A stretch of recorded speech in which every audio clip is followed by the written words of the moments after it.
Sunday morning.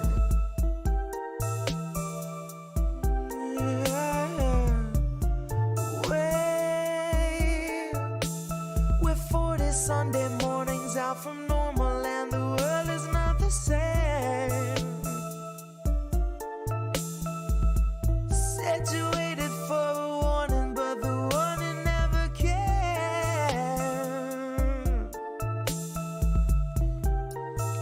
Don't shine a light in my face.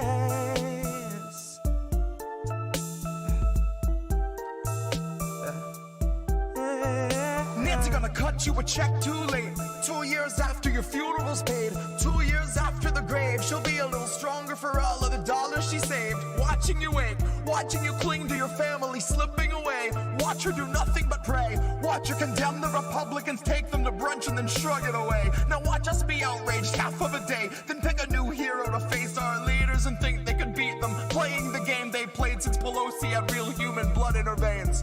They're all one and the same, sold off stocks and they all maintain that the risk was benign and the virus was tame.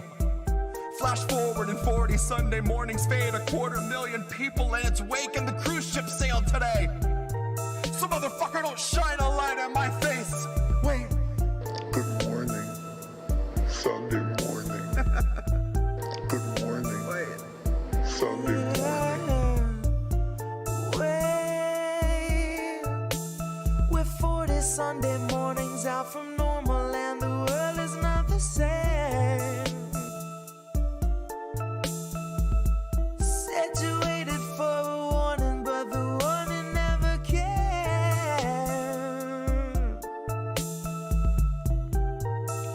Don't shine a light in my face. Situated for a warning, but the warning never.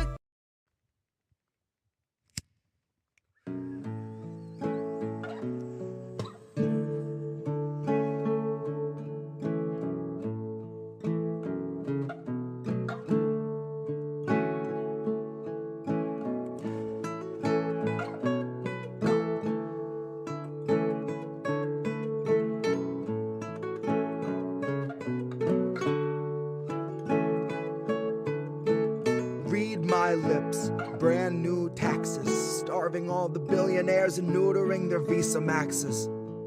Topple Congress off their axis, mobilize the homeless, give them axes, call it praxis. Chop a couple limbs off the legislative branches, we'll show you the difference between air as a human right and guaranteed oxygen access. Octogenarians who barely know what day it is are culling countless citizens while sitting on a dais made of ignorance that was built on the graves of the slaves made to labor for its self-declared significance. And all to build a Congress full of millionaires who make their fortunes insider trading while they shit on all the indigent. So I got a bone to pick with our leaders, and I'll start with the ligaments. Pick right through the muscle, dig the marrow out, and serve it to the unhoused millions living in their minivans or watching their belongings get evicted from their tenement. I have a dream where we breach the walls of Congress and just let them in. And what happens next will survive in only text, cause there won't be any evidence. There will only be that heavy kind of feeling that pervades a space where there has been a reckoning and you can feel its remnants. Let any man who enters seeking power know that those who came before him suffocated on their eminence. That there once was a seal on the wall, but we quartered it and scattered all the pieces that it might prevent its semblance. And so we end the great experiment. We'll take all your billions, leave you 2 coins for the ferryman. Leave you drifting on a Dutchman floating derelict among the wretched seraphim. For holy is the hand that wiped the land clean of those who pose as gentlemen. That's my time, honey, cue the thunderclap and strike the theremin. And so we end the great experiment. Give you 2 coins for the ferryman.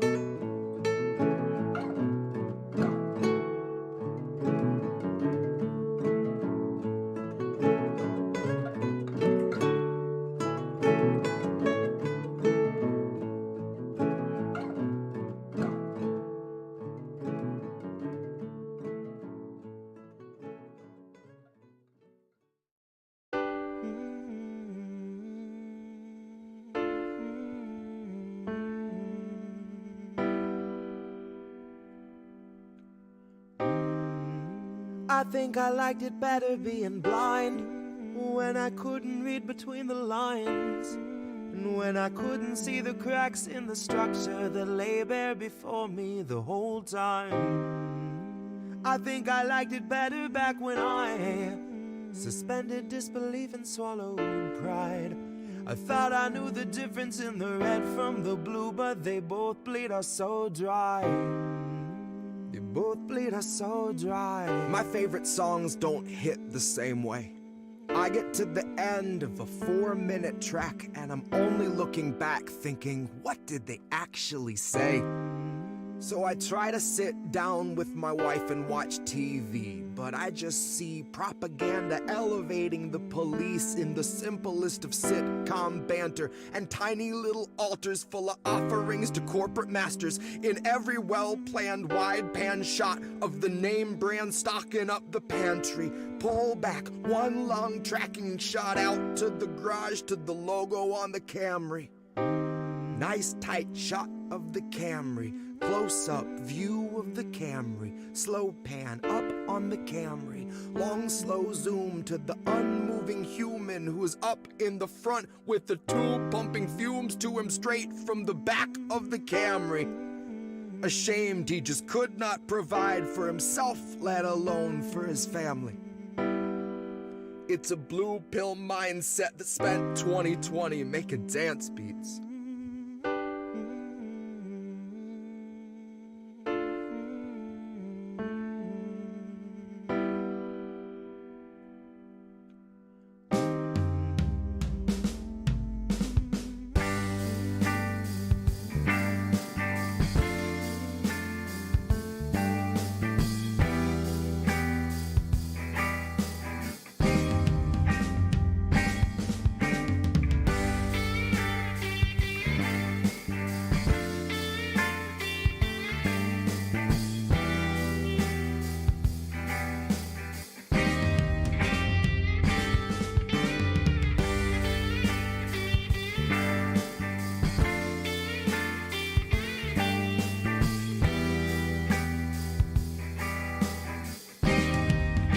I think I liked it better being blind, when I couldn't read between the lines, and when I couldn't see the cracks in the structure that lay bare before me the whole time.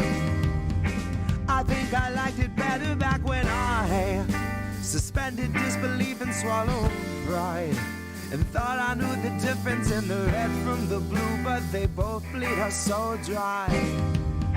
They both bleed us so dry. Ignorance is bliss, which explains why a lot of us are so fucking happy.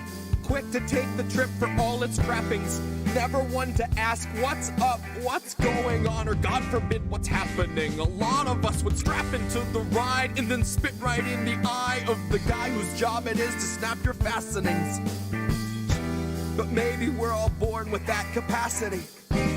Maybe each of us comes standard with humor, compassion, malice, and audacity. Some of us are blind to the system, but some see it fine and say this is how it has to be. Some of us can stare wide-eyed at a nationwide human catastrophe and only offer platitudes and recipes. And I wish that I could tell myself that nothing's worth obsessing past my everyday necessities. I wish that I could cry fake news over anything that threatened me, tune out our abuses and consume a little levity. Wish that I could offer up my son a smoother destiny. Wish I had some better lessons for how best to answer questions for the things I've been perpetually questioning. But I'm too busy looking at our leaders, wondering what I might be missing from their messaging. Trying to find the reasoning to let 250,000 people meet an early reckoning. And even though I know the truth, it's hard to swallow something that's so literally sickening. Hope is ever dwindling, COVID ever beckoning. Winter slows your breathing, but your pulse is ever quickening. Even though I know the truth, it's hard to keep listening. I'm done with my epiphany, my innocence is blistering. I'd like to think I'd taste the earth before I'd ever kiss the ring. Hard to speak the truth and harder still to keep listening. Sometimes I think I miss being blind, when I couldn't read between the lines, and when I couldn't see the cracks in the structure that lay bare before me the whole time. I think I liked it better back when I suspended disbelief and swallowed pride. Thought I knew the difference in the red from the blue, but they both bleed us so dry. Both bleed us so dry.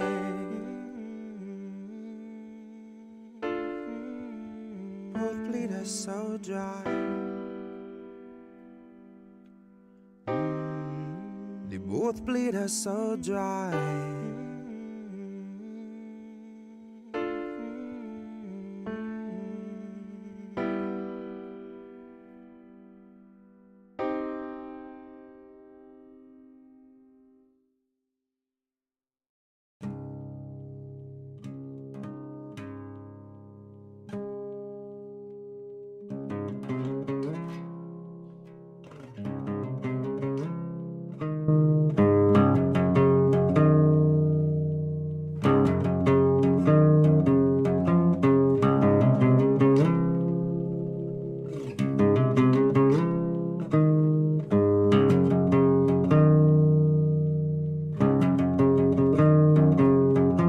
Legend says that Hercules swept Cerberus right off his feet and effortlessly set him down softly as a songbird. Atlas kept the world upon his back and every day wondered whether he could stand it any longer. And Tara Reid came out to say the man they tried to label the messiah of morality was really just another rapist. And I don't intend to hesitate when asked who was the stronger. Tara, like Assange, knew that carrying the truth would be the hardest labor. Tara knew that her assailant wasn't gonna make us any safer, and knew he's just the type of man to hand a decent foreign leader US printed walking papers, and knew he'd be relentless and aggressive in the war he'd wage upon her very character, that his attempts to weaken and degrade and embarrass her would be her only compensation. But I strongly doubt that anyone could ever have foreseen the stream of hate that came from quote-unquote progressives and the self-styled titans of survivor advocation. So if you really think there's something to be gained out of sharing your pain with the world, you are sorely mistaken. The Biden team just dragged their feet addressing Tara's allegations. Until they had a decent list of smears, then they aired them out on every station. And it turns out no one wants to hear the truth of who they praised as being worthy of such bloated liberal celebration. That no one wants to really know the person they've so valiantly defended, even when it meant they had to gloat and shit all over someone braver than they'd be if given the occasion. Now cue the faceless comment squad invasion. Cue those fuckers crawling out the woodwork to come analyze the way you wore your hair and what you wear. Like your appearance waives your rights, or that somehow you're the reason for your situation. Somehow they've decided you should bear responsibility for what such monstrous men insist on doing. Somehow they're deluded by the empty, hypocritical, and useless fucking platitudes that bastard keeps on spewing. And I think it's very telling that the best of their excuses when they try to come and justify our president's abuses is a hearty butt Trump. In which case I'll remind you that you never saw the news attempt to sell us Donald Trump like he was morally upstanding or a decent human. But when Joe says something bigoted or ogles someone's little kid, CNN says, isn't this refreshing? Biden's like a mix of JFK and FDR with all the finer parts of Harry Truman. Christ, I know that they don't think that we're the brightest, but at least pretend we got a couple lumens. Ask yourself if you have ever questioned what they fed you, or do you just shut your eyes and then consume it? And now ask yourself if you ate every one of Biden's lies under guise of harm reduction and the promise of a slight improvement. And now imagine long ago that Biden chose to show you who he really was by traumatizing you for his amusement. Now imagine that you watched him touch a Bible with those filthy hands, and then assume the power of the highest seat in all the land, of knowing your attacker wields a global coalition born of 3-letter agencies who'll make a life's mission out of trying to discredit you through lies, damn lies, and collusion. Big tech is never gonna separate from our surveillance state. Fuck's sakes, they're just a breath away from total fusion. So there will come a time where even if you see the light, your voice will never reach the sky through all the bots and all the noise pollution.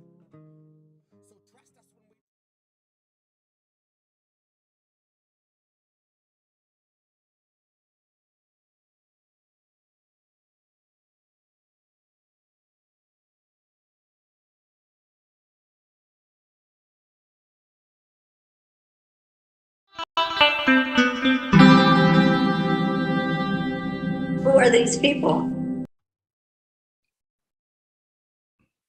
What's up, everybody? Welcome to another episode. I know it's a day late and $1 short, but you know we're here.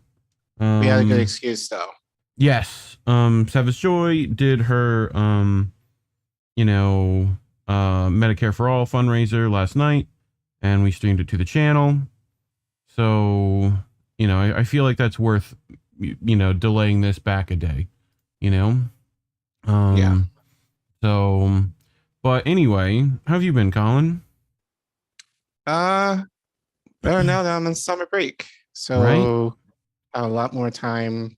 You got to away do from all stuff. those kids. Actually, they weren't the problem.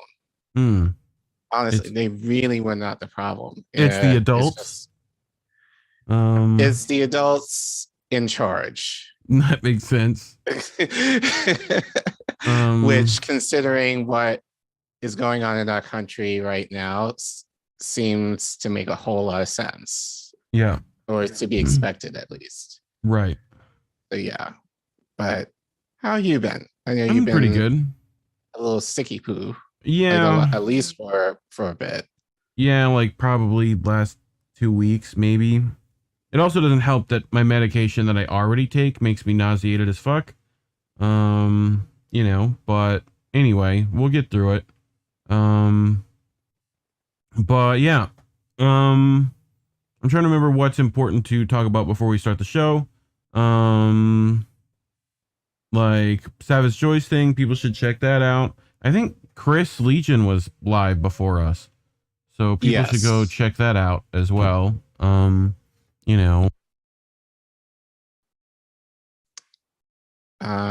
Trying to think. I think a lot of people who were stream are either done or will be starting to stream within the next hour. So I think we have a little time to ourselves before the rush hour of stream starts.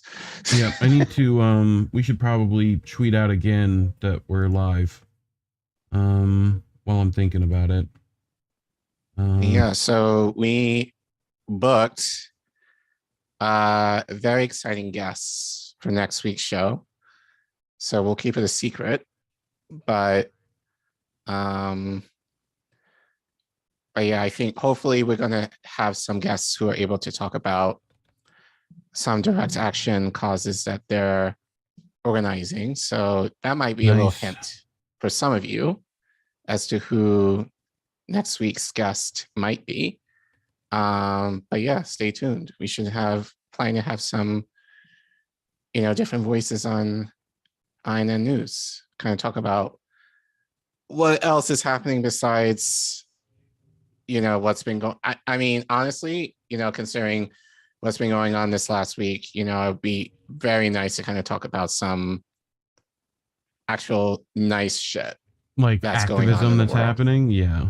Yeah. I mean, just for people to kind of remain hopeful about some things or things that are within our realm of control. But I think, we just want to have people feel like, yes, there's a lot of stuff out of our control that seems hopeless, but there are some things within our control that we can do, so yeah, just giving some encouragement to folks because I get it. Like the last week especially through today has been kind of crummy right now. Yeah, so, for loads of people. So, but yeah, look at that. Hi, Mimi Miller. They liked and shared. They were a good person. Be more like Mimi. Who else is in the chat? Anthony is in. Anthony, Thank what's you, up, Anthony? How you doing? That might be it for now, I guess. Yeah, it's a little weird timing for us, so but I just made another tweet, and so you should see that. Hopefully, I think I tagged you. Yeah, hopefully you guys, if you're coming off work, will be able to listen to us, right? Or watch us on your way home, or to your happy hour, whatever you choose to do. We also just released a ton of clips. Yeah. So if people want to go back and watch those, that would be appreciative. Leave a like and comment. But anyway, I'm going to go close this door and then we'll get started on our show. So let me go do that. People can still hear me probably.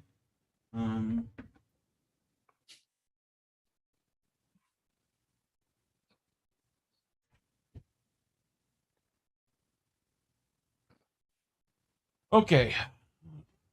So, sorry, my father has no courtesy when it comes to me recording. Like, even though I tell him.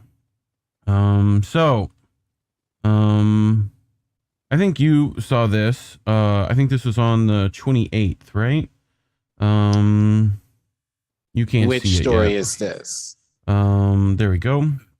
This story, no, but this connects to another story that I will report on that friend of the show, Marcus Cage, tagged me in. And so just being said, thank you guys, those of you who do follow us.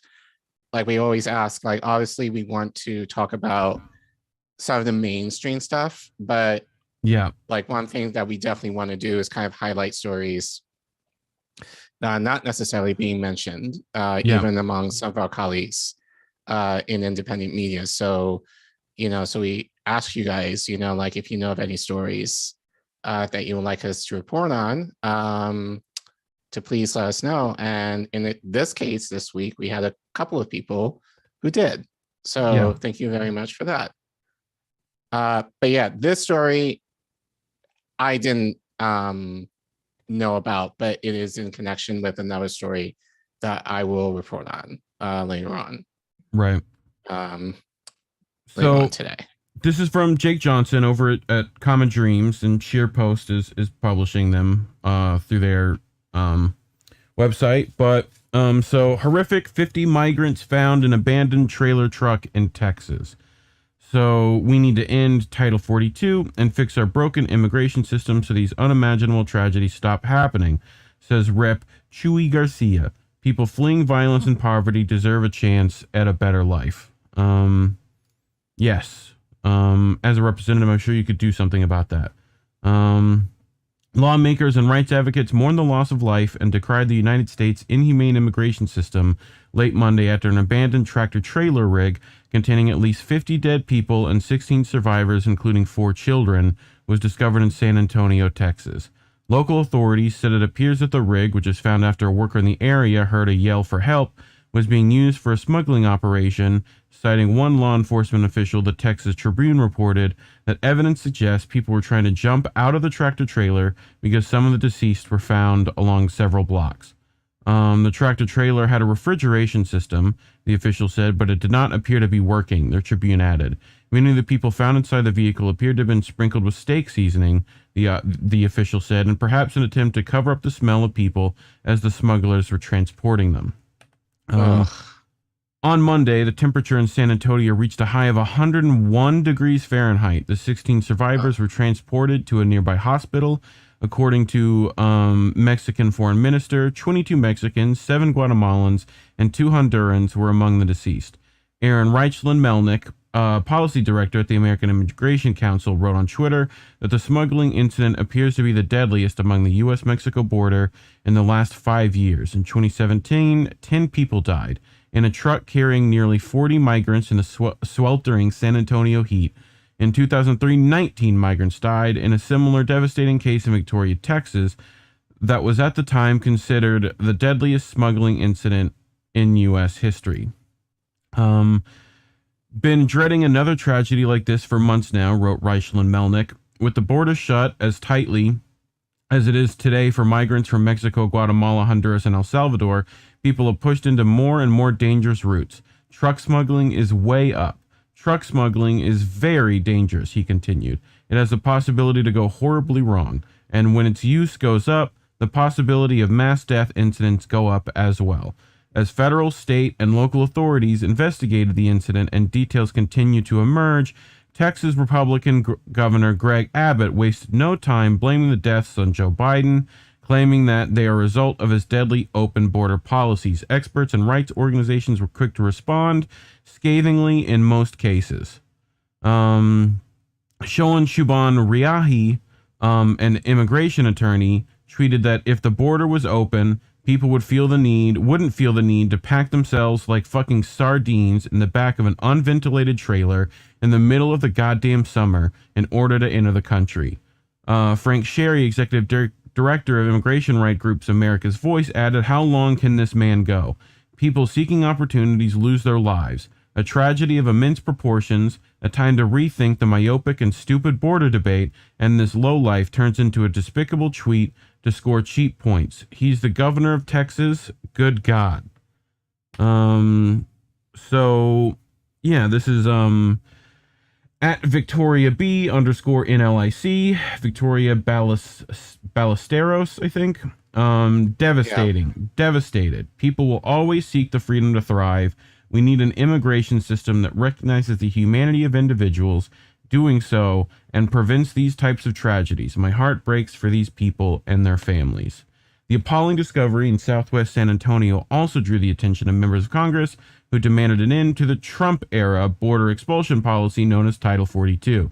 "This is horrific," said Rep. Chuy Garcia. "We need to end Title 42 and fix our broken immigration system so these unimaginable tragedies stop happening. People fleeing violence and poverty deserve a chance at a better life.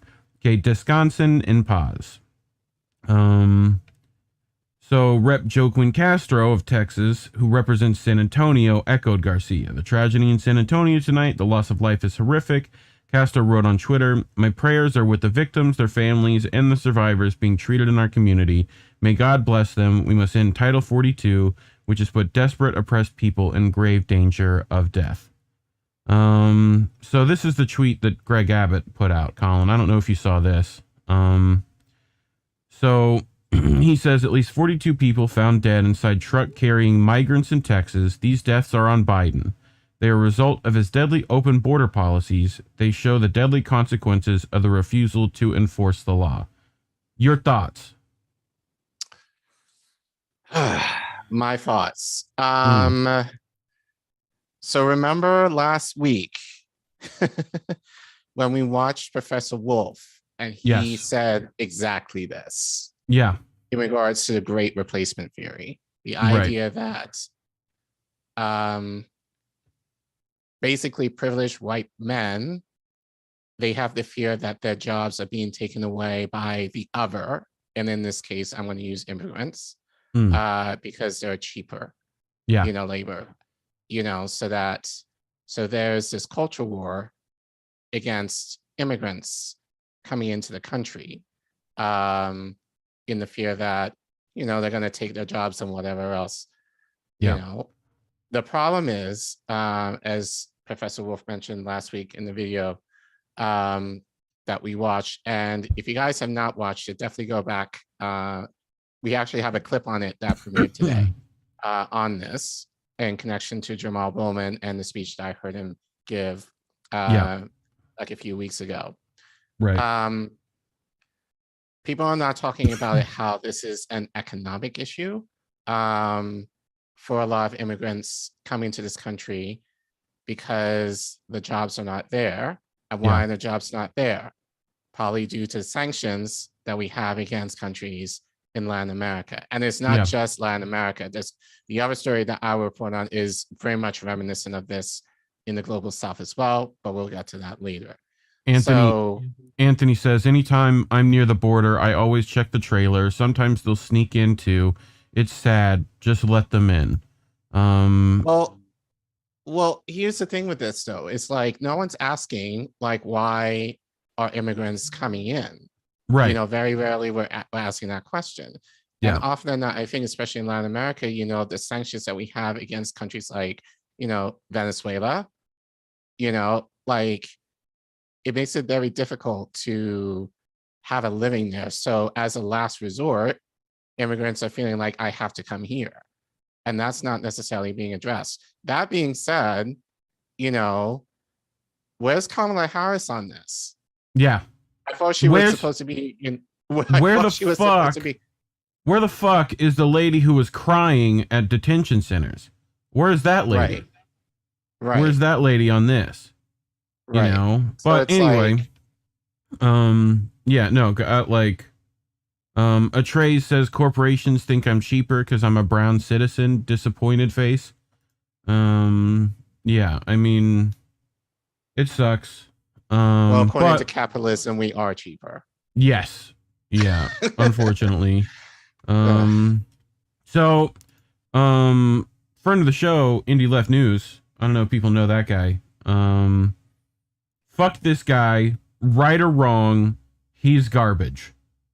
Like, I couldn't agree more. Fuck this fucking honky ass. Anyway, INN member Noli D said if proper asylum were given here, like the Constitution states it is, then people wouldn't be getting smuggled here, for fuck's sake. Yeah, couldn't agree more. So there's been a little bit of an update since then. So driver, accomplice in San Antonio tragedy could face death penalty. Homero Zamorano, the driver of the tractor trailer involved in the San Antonio tragedy, has been officially charged with human smuggling. If convicted, he faces life in prison or the death penalty. This is an update to the article BTU released this morning as the Department of Justice has released a statement. Also, charged Tuesday was an accomplice, Christian Martinez, 28. He faces a charge of conspiracy to transport illegal aliens, resulting in death. That charge could place him in prison for life, or he could receive the death penalty. Homero Zamorano, accused driver of Texas Migrant truck, charged in horror. So this is the guy.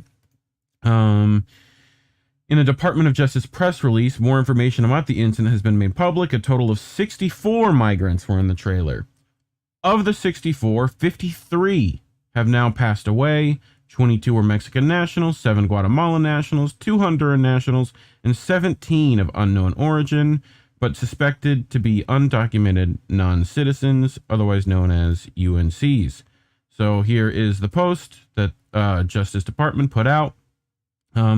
16 of the 64 undocumented individuals were transported to local hospitals for medical evaluation. To date, 5 of the 16 have died at the hospital. Officials are working with foreign consulate offices for proper notifications to family members of the deceased. Zamorano's wife makes a statement, apparently. On Wednesday, the New York Post released an exclusive statement by Jennifer Duncan, the estranged wife of Zamorano, driver of the tractor trailer used in the San Antonio human smuggling incident. According to Duncan, he was a good man. I'm in shock. I don't know what to say about it. I knew he wouldn't do anything if he knew it was going to harm anybody. Zamorano was found very high on meth by law enforcement officers in the brush near the abandoned rig. He tried to pass himself off as a migrant when he was captured, according to Vanguardia, a Mexican-based newspaper. So, yeah, just to make sure we get all the bits of the story in there. But yeah, it's Jesus Christ. It's like, I mean, it shouldn't be surprising considering, the issues at the border, but at the same time, it's illegal that, especially in they died in this way. Yeah. Basically in a cooked rig, Right. truck rig, but again, we're not asking why are immigrants that desperate Yes. to want to come here in such dangerous situations, and knowing the situations at the border right now, we have to kind of consider what is happening to those countries that would force people to feel like they have no other choice. And I don't think we're looking at it necessarily with that kind of nuance to figure out a lot of this stems from our actions in Latin America, Yeah. Which no one is talking about. Right. And I will admit, like, I don't know enough about it to kind of speak on it that much, but I do know, like, that is definitely an issue. But of course, Republicans are going to use this as their culture issue to make their base hate and fear immigrants in this case. And then the Democrats are using it, like they want to say, like, oh, we care for the immigrant, we care for the other, but then not speaking to the sanctions that we have in those countries either. Yeah. So Democrats are just complicit in this. So in a way, like, Abbott is kind of right in a sense to call out Biden, but then, like, someone like Biden, well, like, ideally it should be Kamala being like, don't come. Like, right. Yeah. She was like, don't come, but relax. Don't do it. But it'll be interesting to see, like, if Republicans are going to call out the sanctions, since they're the minority party right now, if they're going to call out the sanctions. Probably not. A Trey says here they are probably risking it in the trailer because they didn't want to be locked up in Biden's cages. Probably. Not probably. Definitely more than likely. Yeah. So this was just a terrible story to me, and I felt like it needed attention. So I feel like the news probably won't cover it all that much, honestly. Anthony says, I'm just looking at chat. Yeah. Anthony says, if there wasn't a chance of dying, I'll pull. I didn't see nothing. Yeah. Yeah. I mean, honestly, like, if immigrants are looking to come here for a better life, I wouldn't say that's good advice to come here. Like, no, especially right now. Now, I understand I understand the desperation now. Yeah, I do too. I mean, it's like I've had family that have been in and around these things and were mules and exploited for their mental disabilities to be drug trafficking, and like, luckily they're here now and have help and citizenship and that kind of stuff. But like, it's a rough world out there for people like that. And right. But I think, again, it's like, and I'll get into this more later, but we're thinking in terms of, especially many places in the global south, a lot of the industries rely on agriculture. Yes. So right now, like, in many places in the global south, there's droughts right now. So you have drought, you can't grow anything. If you can't grow anything, that's economically sucks for you, because that's money that you're not making. So if the industry that essentially that's in your livelihood, it's not viable for you, and you can't do much else, then you are going to think about it in terms of, like, thinking maybe I need to move to the States where I have a shot of trying to have a better life, even though, like, the quality of living would be heinously, crap, but it would be better than what they have down there. So, but again, it's just the idea of, like, Republicans are using this as a talking point in relation to the Great Replacement theory, but they're not talking about it in terms of capitalism, and especially in our case, the sanctions that we place in many of these countries that will force people to kind of think about in terms of, like, I can't stay in my country, therefore I have to leave my own to even have the hope of having a better life. Yeah, absolutely. And a lot of Americans are thinking that right now as well. So, I can't blame them. DJ Joe Nice, who was on the show a couple of weeks ago, he's mentioned that to me, several times, about the idea of, like, him wanting to leave. And he has the means to do it. Technically, I have the means to do it too, because I'm a tri-citizen. So it's like, I don't have to live here. Can you buy a suitcase, like, right now, big enough for me to fit in? Like, but I mean, the whole world's about to be thrown onto a stage that I don't think people are ready for. The propaganda has been unending to, you know, try and like manufacture consent, as old Nomi would put it. Who still has my lighter. You got to give it back, Gnome. But anyway, so this is from Muna, Alabama. Pop Resistance is putting this out. So another Zelensky lie debunked. So did you hear about this? Like, No. Okay. So the White House says Ukraine must give up territory, right? Hold on, let me back it up 1 second. So this is like this park, right? I'll show you in a second. But so yesterday, Moon of Alabama mentioned the burning shopping center in Kremenchuk, Ukraine, of which the Ukrainian President Zelensky falsely claimed that 1,000 people had been inside, right? So this is that mall that they were talking about, right? Mm-hmm. So I asked, satellite pictures show that the shopping center is right next to the large Kredmash machine plant. Was that the real target of the attack, with the shopping center being an unintended casualty?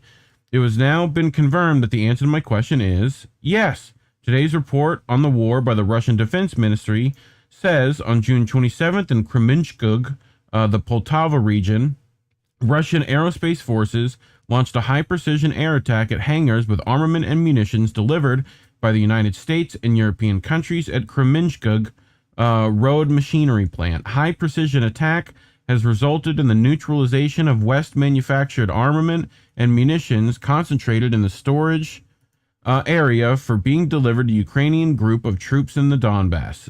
Detonation of the storage munitions caused a fire in a non-functioning shopping center next to the facilities of the plant.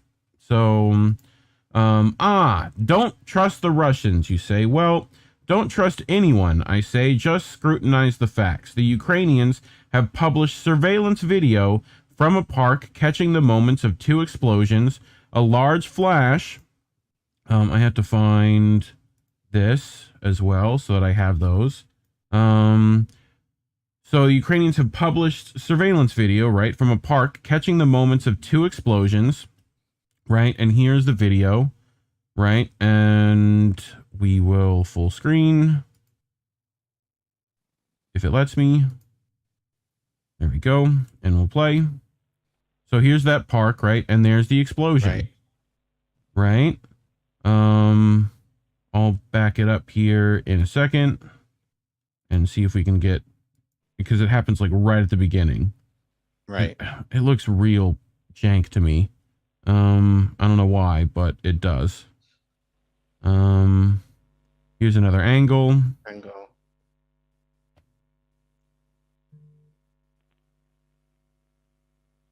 Of course, explosion just off screen. And this was, of course, released by, you know, the Ukrainians. Right. Another angle. But it's going to be in this corner, probably.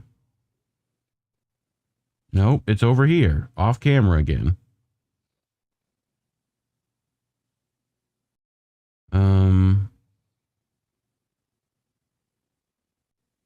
Did any angle actually catch it? This one might. Okay.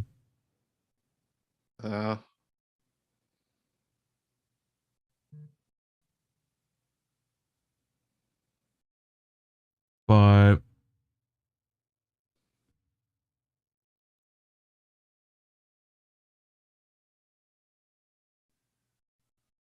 okay, that one's probably the best one so far. Best one, right? Yeah. So, anyway, is there like one more? Nope, looks to be it. But, so we have that.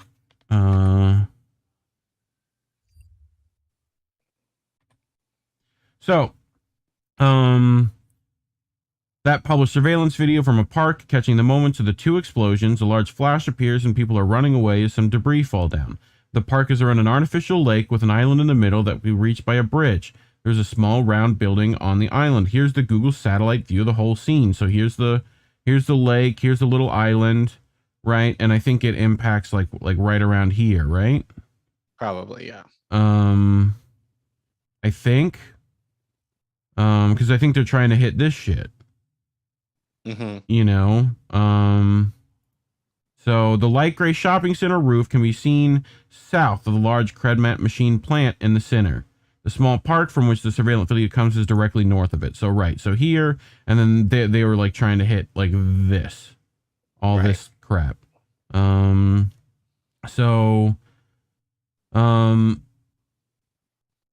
light gray shopping center roof can be seen, you know, south of the machine plant. Google has marked it in green as some special recreational space. The factory has direct rail access at its southern side with several rail tracks for loading and unloading machinery. Rail access makes it an ideal space for preparing or repairing heavy weapons. It seems that the railway area is one of the two targets. Still not convinced? Well, here is video from Ukrainian TV station Take on the Factory grounds. It's showing a crater and debris of the factory. The areas where it was hit was pretty much destroyed. So here's this video.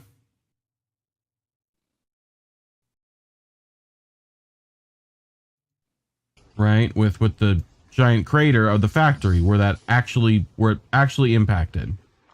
Okay. You know. So can I full screen this? Yes. So that's that factory you saw in Google Maps. So you know, so it's they made it seem like the park was the target, right? You know, but let's go back. So the light gray shopping center roof, we read that. It's showing crater and debris of the factory, right? So, and this is Al Jazeera. More than a dozen killed in Russian attack on mall. At least 16 killed in what Volodymyr Zelensky called one of the most daring terrorist attack in European history, right? So, according to the Ukrainian emergency services, the attack has caused the death of 16 people and wounded 59. So, most of Zelensky's 1,000 people inside the shopping center must have either survived or never existed at all, with the later being the most likely case. The shopping center was obviously as empty as its large empty parking space I mentioned yesterday. It somehow came on fire after the factory next door was bombed. Those who died were most likely soldiers or factory workers who were preparing Western weapons for delivery to the front. Zelensky's lie has been debunked, just as the other horror fictions he has told about Russians. Meanwhile, the White House is preparing for a retreat from Ukraine. CNN headlines. Biden officials privately doubt that Ukraine can win back all of its territory. This piece is by the deranged conspiracy theorist and scandal-plagued CIA propagandist Natasha Bertrand that makes it an official administration position. White House officials are losing confidence that Ukraine will ever be able to take back all of the land it has lost to Russia over the past 4 months of war. U.S. officials told CNN, even with the heavier and more sophisticated weaponry the U.S. and its allies plan to send, advisors to President Joe Biden have begun debating internally how and whether Ukrainian President Volodymyr Zelensky should shift his definition of Ukrainian victory.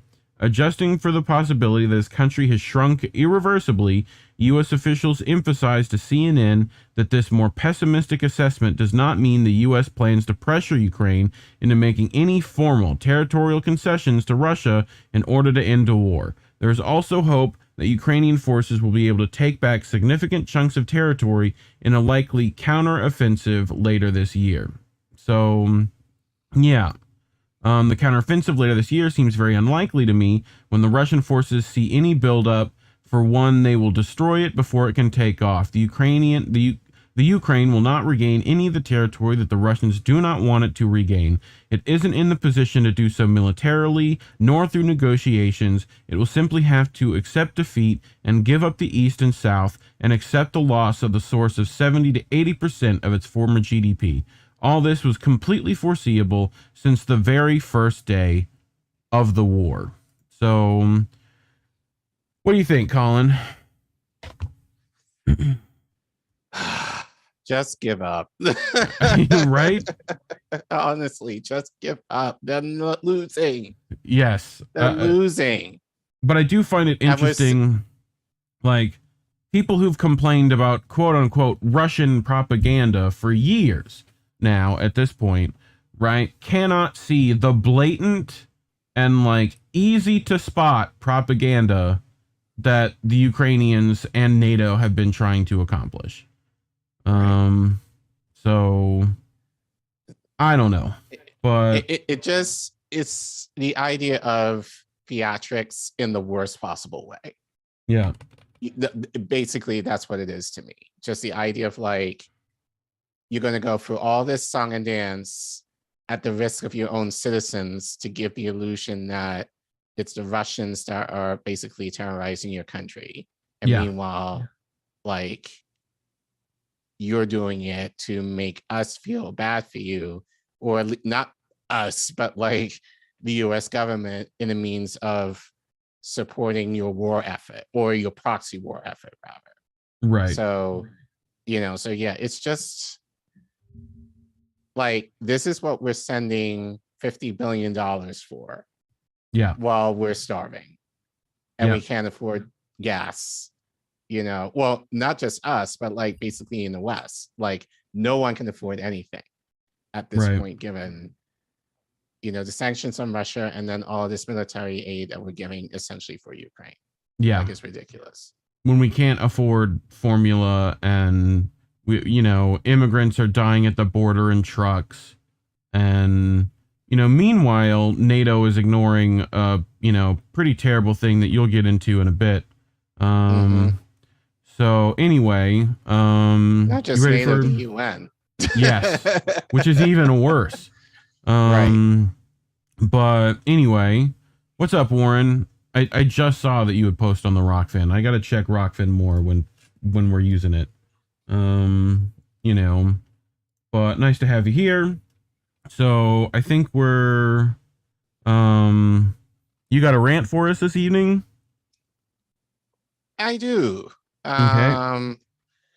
I did want to talk about Roe v. Wade, but I wanted to talk about it from, you guys know me, I want to try and take stories that are kind of like mainstream, but try and bring in a different spin just to make the conversation a little bit more interesting and nuanced. And actually, I'll say this, for me personally, I am very much pro-choice. I get the idea of why people are pro-life.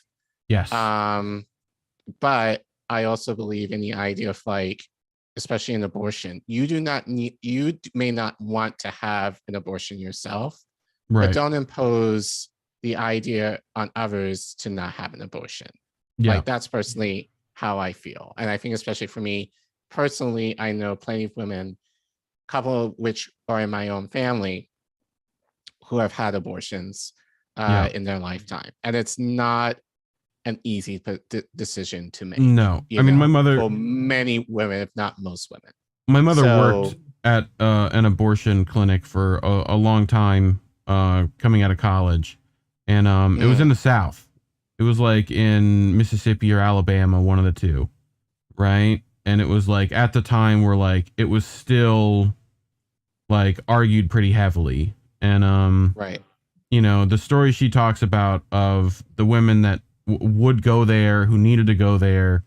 I mean, there's just like the horrific shit that like they had to get, and like they had a bomb threat one time, and like everyone had to, like, the nearest clinic was like, I think like in the next state, like all the way across, like Texas, like you would had to have gone to like Nevada, like it was crazy. And they had to like transfer a ton of women like over there. But yeah, anyway, so here's your tweet you have. Yeah, so I tweeted this out. This is actually based from what a friend of mine tweeted. Well, she posted on Facebook over the weekend, and I thought about it. I was like, huh, that's an interesting take on this, because I Yeah. wouldn't necessarily thought about it in this way. Mm. So, but I tweeted, the issue surrounding abortion has way more nuance than even I realize. A friend of mine mentioned that IVF in vitro fertilization involves implanting several embryos at a time, knowing not all will implant. If they do, then selective reduction is involved. Would this technically be abortion? Mm. Okay, moral of the story, this issue also affects women who want to have children but need support in conceiving if they can't naturally. Are the pro-lifers thinking of abortion in this way? So this was a very interesting take, because again, wouldn't have considered IVF to be part of the abortion issue. Yeah. But it does make it an issue in part of, you know, obviously, like if you're going through IVF, you know, that essentially they're harvesting eggs from your body, fertilizing them. Not all the eggs are going to take, but depending how many eggs do fertilize to implant, you may not, the woman might not elect to have them all. So, you know, so it's the idea of like, you're going to freeze those eggs for perpetually, or what is going to happen to those eggs. Well, you and know? on top, So essentially on top of destroying this, them. yeah, like, Go, yeah, go ahead. well, I was just saying, you know, I've heard people like RLA, Nikki, and a bunch of other women, and shout out to all the women who've been fucking screaming about this since like it happened, because people should be screaming right now, and I'm glad they're doing it, honestly.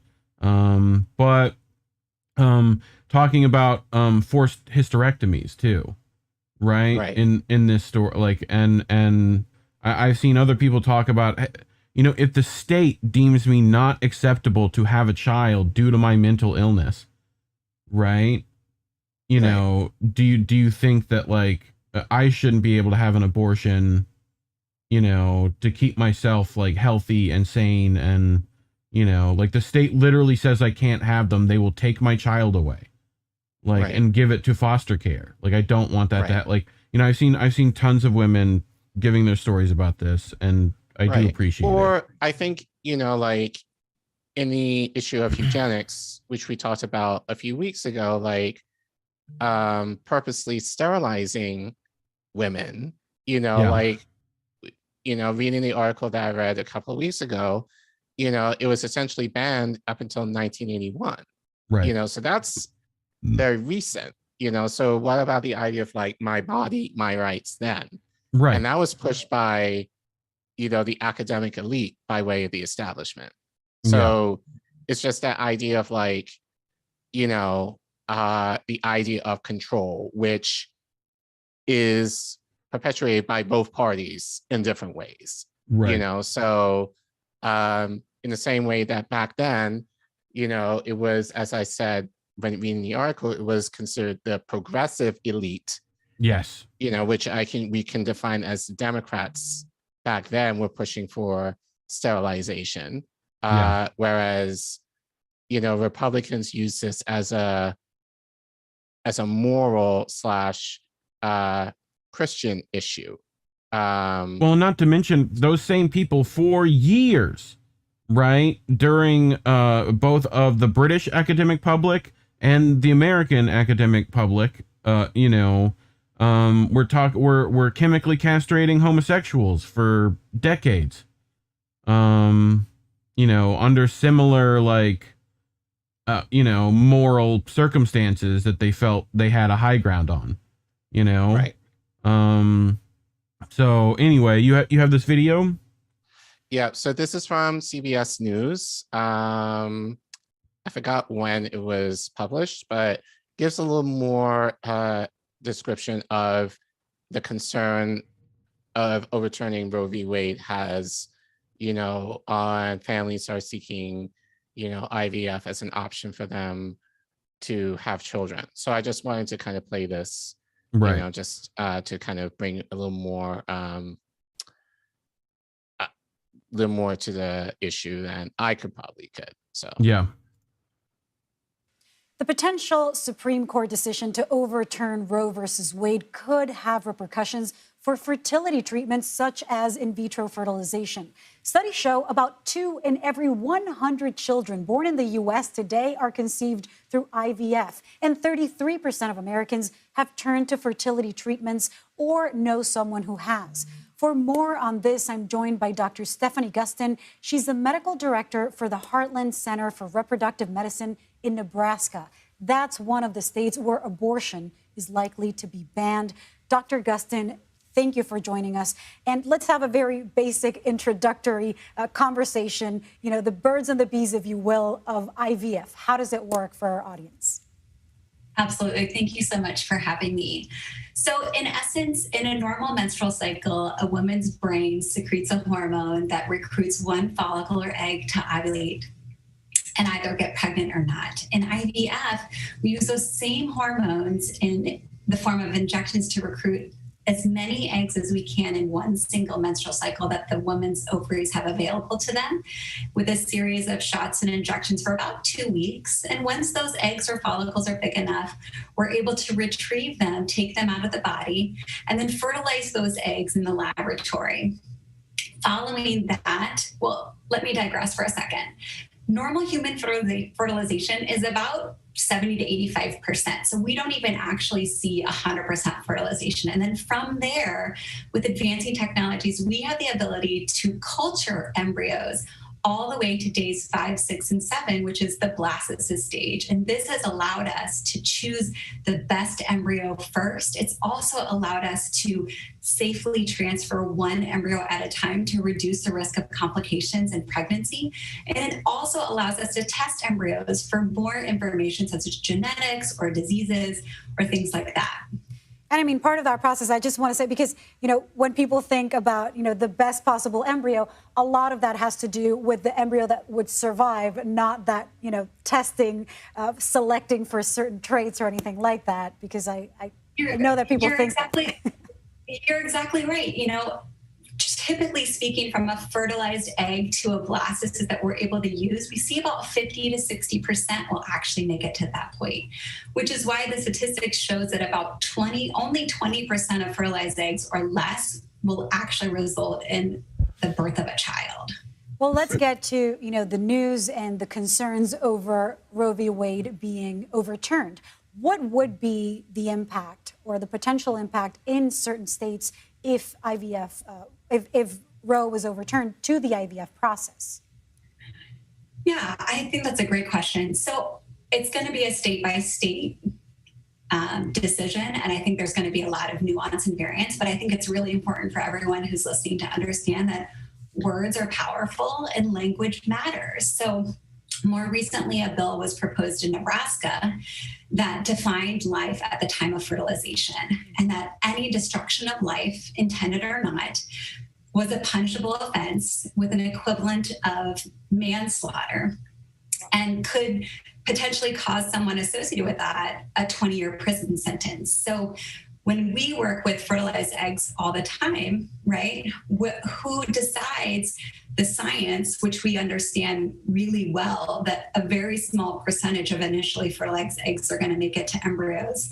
Who decides if that's okay, or if now the embryologists, the physicians, the people involved in the clinics are now culpable for something that we know to be scientifically true? Yeah, I mean, I can imagine just the cost of it too. If you have to keep all of those embryos that wouldn't even be viable, alive, quote unquote alive, or, you know, you have to keep them frozen or you can't discard them, there might be an implication to that. But what's the impact to, say, patients who've already frozen their eggs and patients who've already created embryos, or people who haven't created embryos but have just frozen eggs?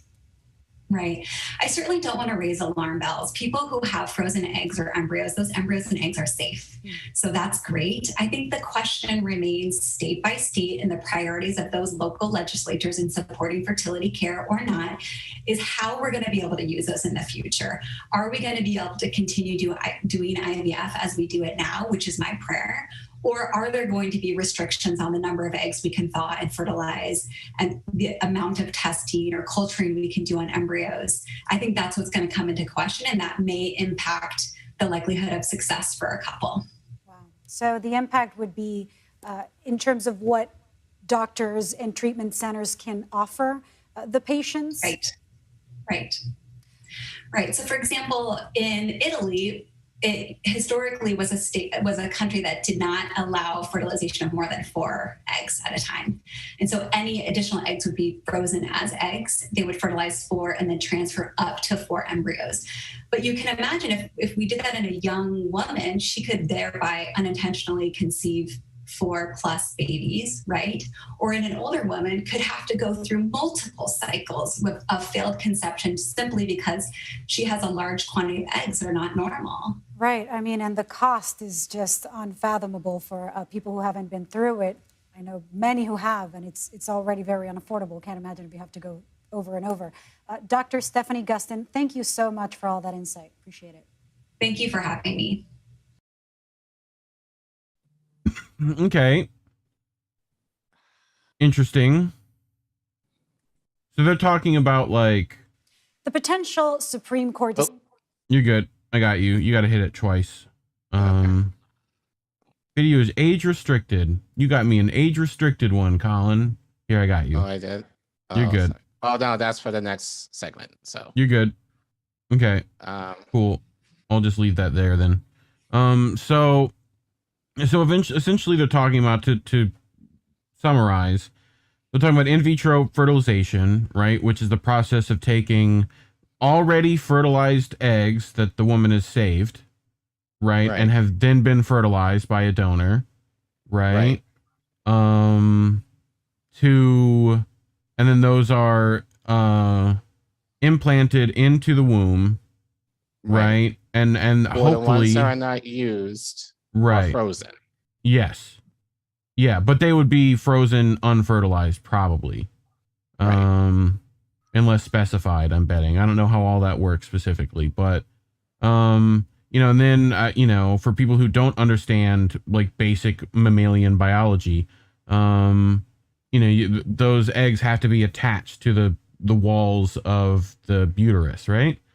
Correct. Like, and then essentially those become a zygote. And then they start replicating and splitting cells to then become, eventually, a fetus. Right. It starts as a lady, everyone.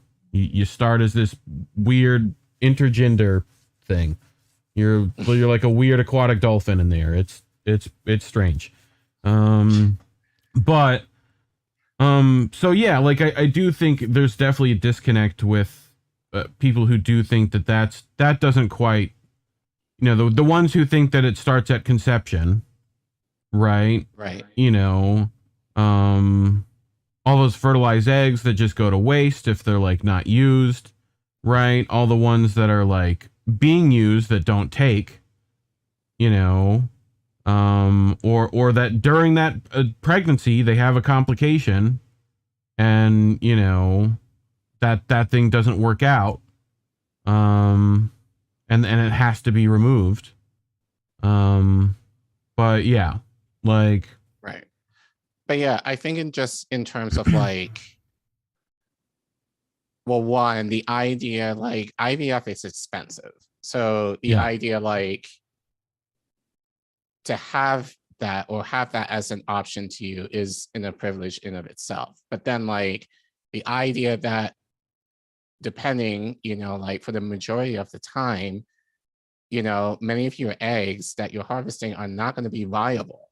Right. So so it's like you're going to take all your eggs. Most of them are not going to catch in terms of them being fertilized in order for them to sustain, normal growth once you're implanted in the uterus.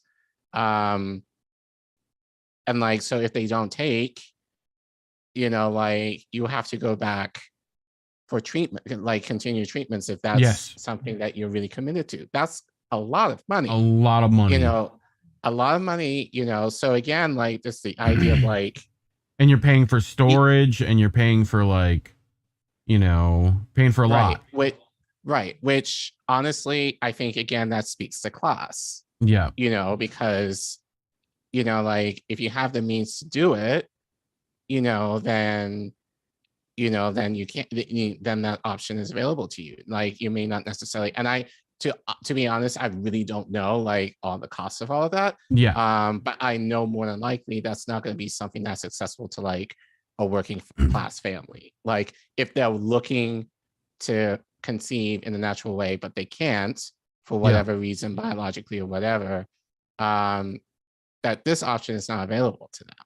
Yes. So, but I think, the idea, as the doctor is saying, this is basically up to the states to kind of make that decision for themselves. Like, what I think the idea of like, when is that egg considered like a human being? Right. And then which it scares me to think like it basically be up to the state to kind of make that call. Yeah.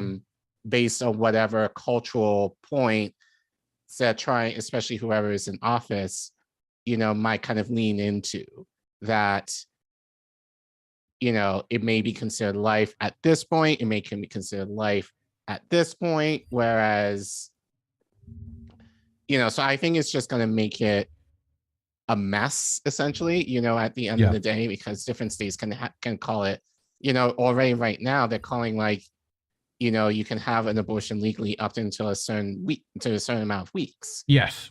So it's just going to make for a whole lot of, like a whole lot of mess in terms of like, what will be considered the point of life where an abortion, it will not be a viable option for you. Well, so and to me, it just makes it a lot more. It seems so like the fact that the decision of some antiquated, like, fucking policy people who just happened to get past the bar at one point, and they knew some people to get them up the ladder, right? Mm-hmm. Like, are deciding to essentially make it to where if any state decides to suddenly take the rights away from women's bodily autonomy, they can just do that. And they also, I wanted to bring this in, and the Supreme Court is terrible. It should have term limits and be regulated by, like, there's so many problems with it. Like, I don't even want to get into it, but, there's so many issues. But Noli D wanted to point out that the U.S. Supreme Court also expanded state power over Native American tribes, right? To be clear, the court today holds that Indian country within a state's territory is part of a state, not separate from a state. Kavanaugh wrote in his decision that scholars of Native American law said was a major departure from a long-standing precedent, which of course goes again against thousands of treaties that have been signed that are still not upheld. So right. Yeah, so it's essentially that it's no, your land is owned by the state, not you. Right. It's that. Right. The state that ironically we took from. And this is essentially literally taking the land that we'd already took from them and gave back. We're just taking that back again. It's really owned by the state. It's not separate from it. Like, tell that to all the Alaska natives who've been growing weed because of this rule for a long time, so that we have lovely strains such as Northern Lights and Alaskan Thunderfuck. There's some great strains out there because of that, because of the natives, like, who've been completely ignoring federal laws because they can, because they're technically their land isn't on the state. It's why in Alaska some ban alcohol, and some don't. Like, tribal laws is weird with that. But yeah, at least you have electricity, Cape Socialist says. So yeah, but yeah, I just wanted to bring that up. We'll get Noli on at some point to go more in depth on that. I'm sure she's digging through it as we speak. But yeah, I think long story short, and this is what I want to share with people, like, I can't tell you, well, no one can tell you what you should believe or not regarding abortion, but I think the conversation needs to be had. I think in terms of like, why would abortion for some women be an option to them? And and I think different women can tell you different stories, but all of that needs to be considered. Yeah, my mother, in terms of like, one of the ones she talks about is, it was, I think, I don't remember exactly the age of this young lady, but I think she was like 12 to 14, right? And like, her like uncle or father or brother brought her in. Like, they were the ones who gave it to her. They brought her into the clinic. They were arrested like immediately, and like, but he wanted it, like, power to him for bringing him there to at least fix that problem. Like, as much as you can fucking give a fucking like despicable individual like that, but like, those are the kind of women that come into these clinics. It's not a decision made lightly. It's just not. It's not like a woman having a drunken night and made bad decisions. The high school I went to, we had in Live Oak, Florida, for a long period of time, we were #1 in teen pregnancies. Right. In the state of Florida. And you know what? It's funny, like, a lot of the states that, are straight up banning it have the worst. Yes. Because they also have the worst sexual health. Right. Exactly. That's luckily, like, either shout out, they're very crap or don't talk about it. Shout out, it's like Coach Woolley of my high school, who decided in a small southern town with 8 gigantic churches all vying for control, right, that like he still did great sex ed. Honestly, he was fantastic. But I wanted to point out that this again, my town, we had multiple gigantic churches, right?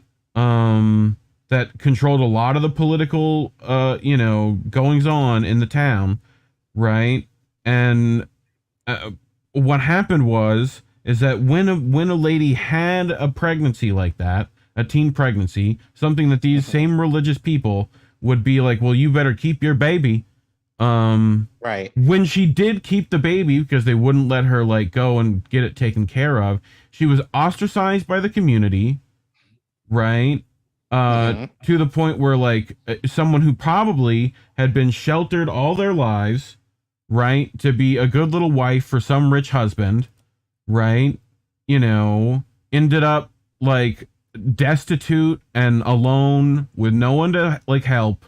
Like, and there was so many, like, I couldn't tell you how many women of my class like were going through that. I had one like young lady tell me that she had one, and like, and was worried about it, like that's the issue. Like, it really is. It's that simple.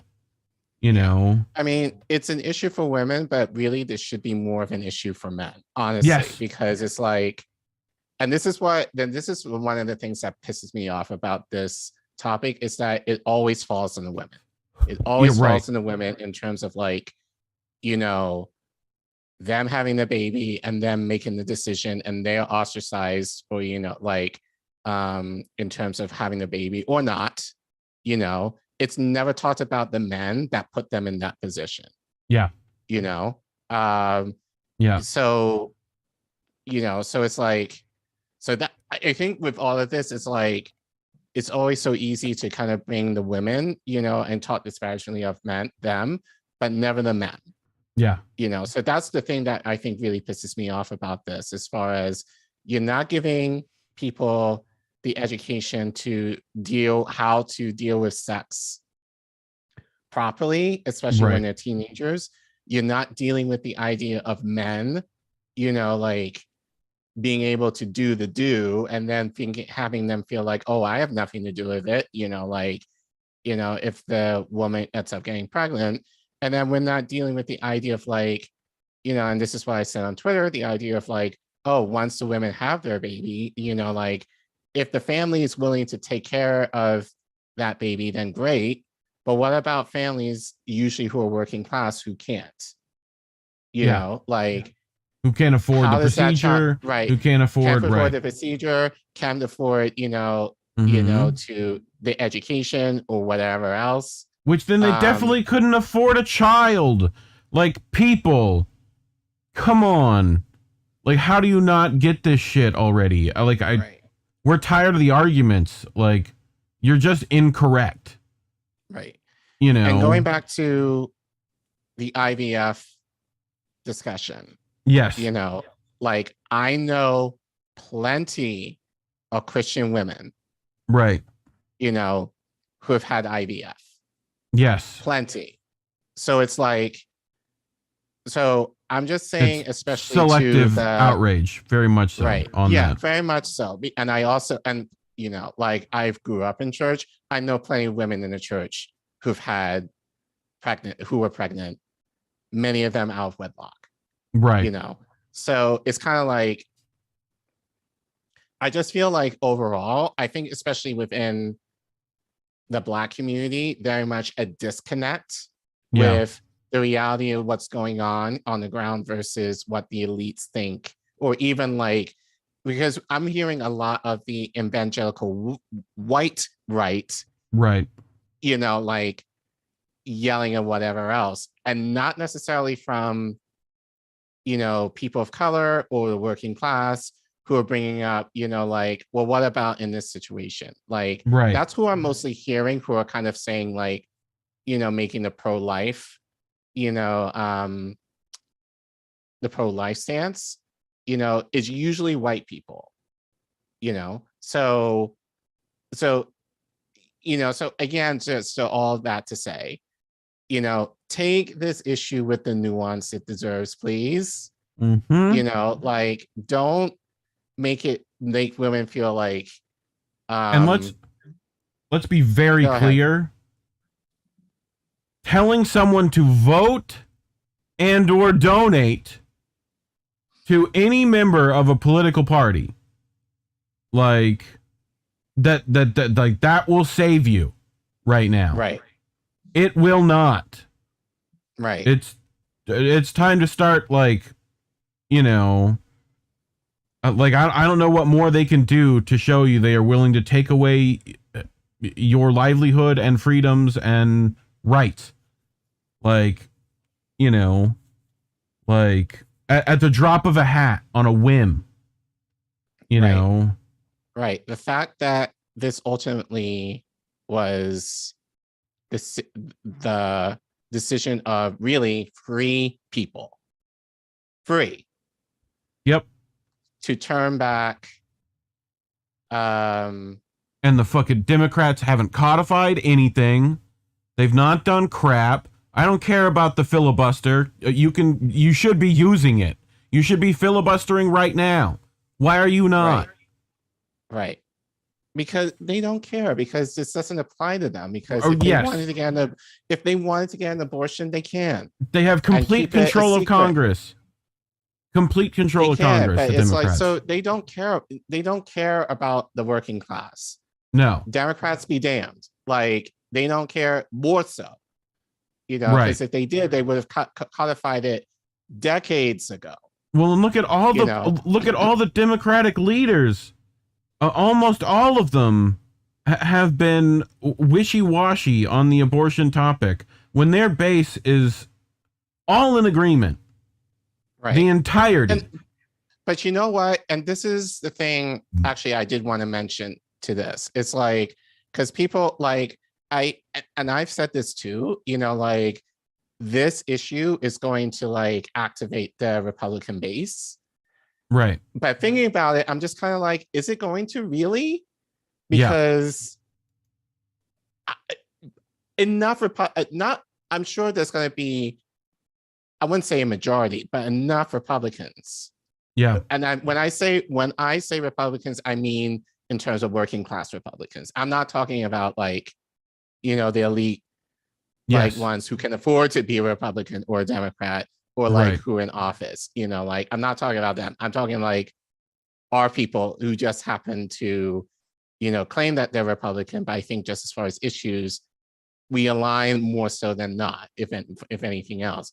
Like, if you're working class and you're a Republican, like I can't imagine you being like some might be like, oh, we're for this.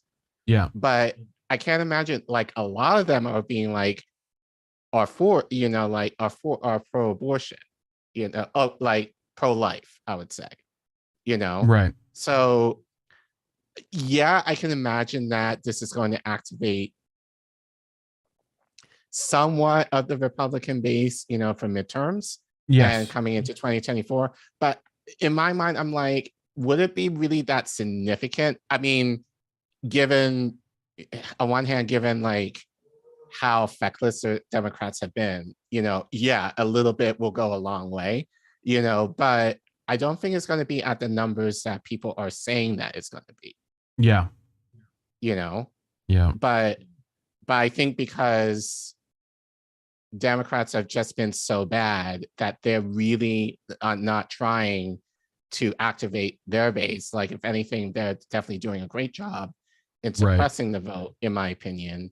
You know, it's not going to take much for like the very much of the minority on the right who are going to come out in droves, you know, like heading into the fall and heading into 2024. So yeah, I don't know, but I feel like, yeah, as we've been saying, give this issue the nuance it deserves. Respect women and like in their choices, you know, like especially if you're a man, like it's their body, you know, you may not want to have abortion for yourself and you have that right to not, but don't take away that freedom for women who that is an option for. Like your theology or your beliefs should not dictate however others should live. Yeah. And that's, I think, all we got to say on that. Yep. I agree. But yeah, and check out all the ladies this week who have covered it. I know Savvy Sabs has, and you know, I think all the women in the space have talked about this in one way or another. So good for you. Keep yelling. But yeah, so you've got this video to show us, correct? Yeah. So this is another story where it's kind of like, well, shout out to Marcus Cage, friend to the show, friend to the network, who tagged me at this story over the weekend. And I didn't know, I would have known about this, you know, if he hadn't tagged me in it. But this just kind of shows you like how little mainstream media cares about Africa or anything in relation to the continent.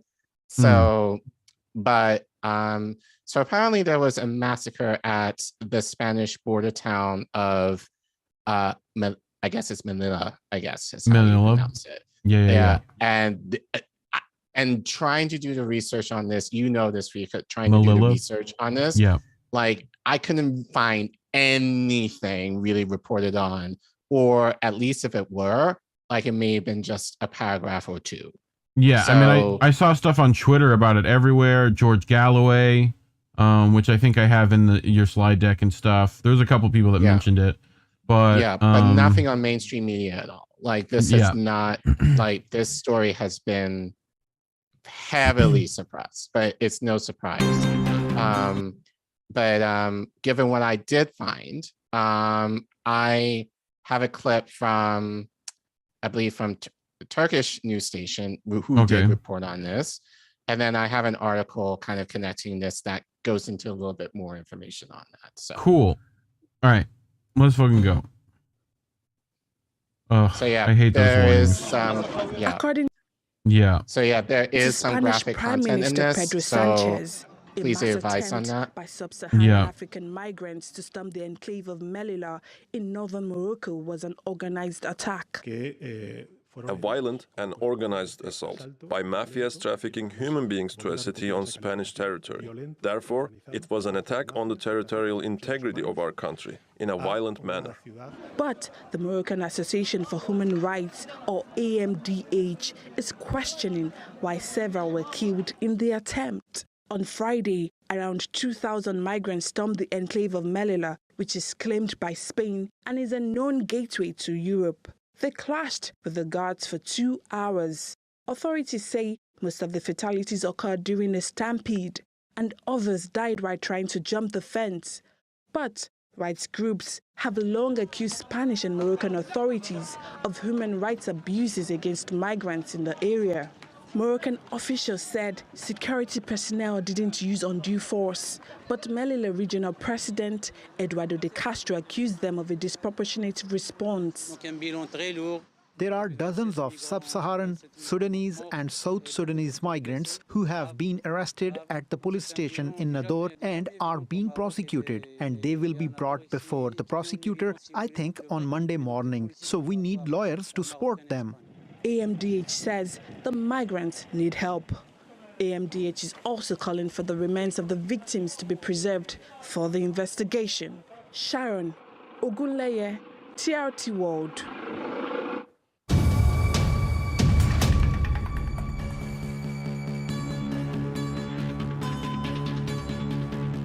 Okay. Okay. So I had to let me get just I had to this get you ready. back to the slideshow. Hold on. Yeah. So it's on slide 37. Yeah. Okay, you didn't switch it, so you're not on Okay, the right sorry. thing. All right, great. Hold on. Catch up. Meliki also has to catch up. They're a minute behind, apparently. We have Lula in the chat. What's up, Lula? We got some new names. Joe Kunzler. Yep. Cape Socialist. You know. So Chris Legion showed up. What's up, Chris? Thank you for tuning in after your show. All right. So this article comes from World Socialist website, written by Jordan Shinton. His perspective is, I guess this is an op-ed really for technically, but Massacre in Morocco, the ugly face of European imperialism. Good title. Great title. Hold on. There you go. Okay.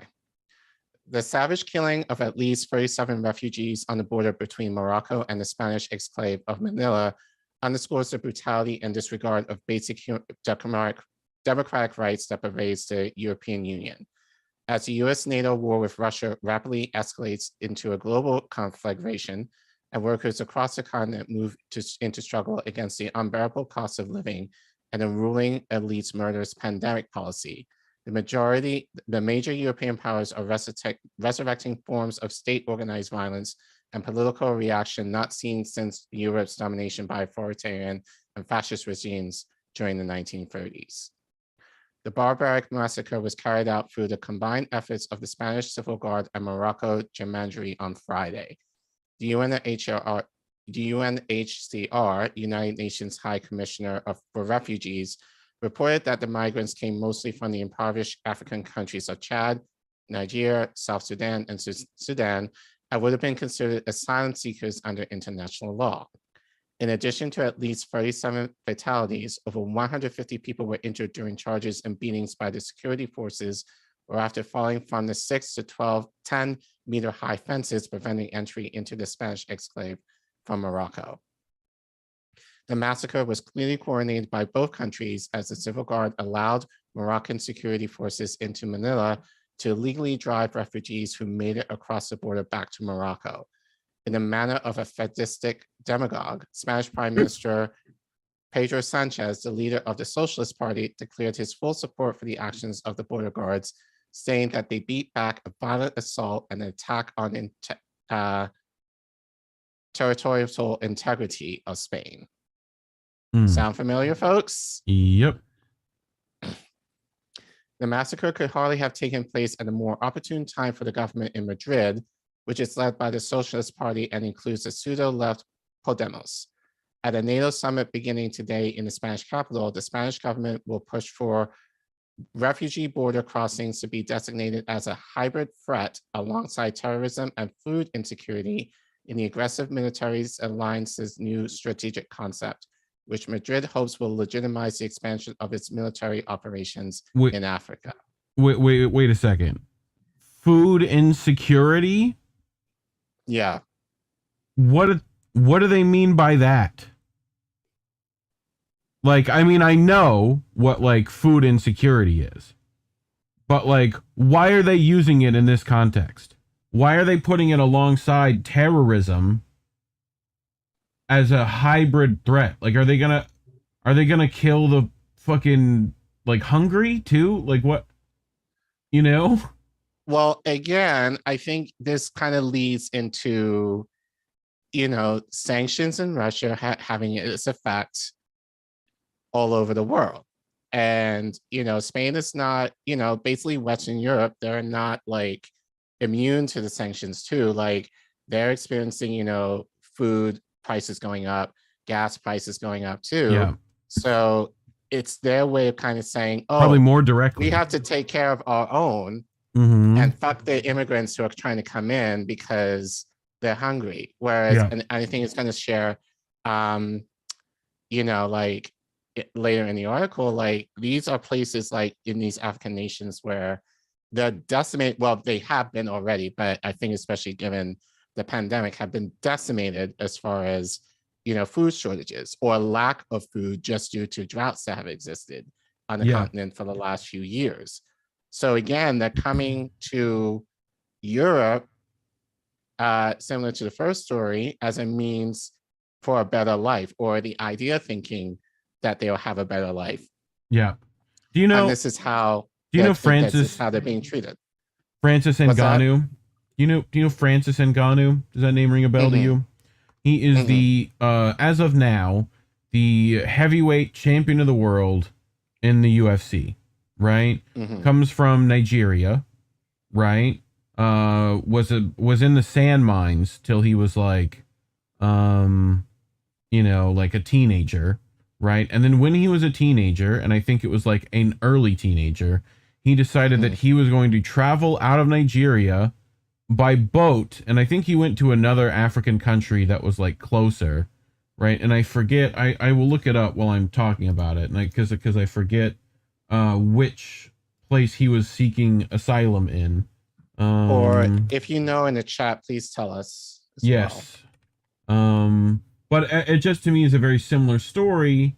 Francis Ngannou, and then I need to look up like boat. Let's see if I can figure that out. Ooh, there's a picture of the boat, I think. Like he went back and like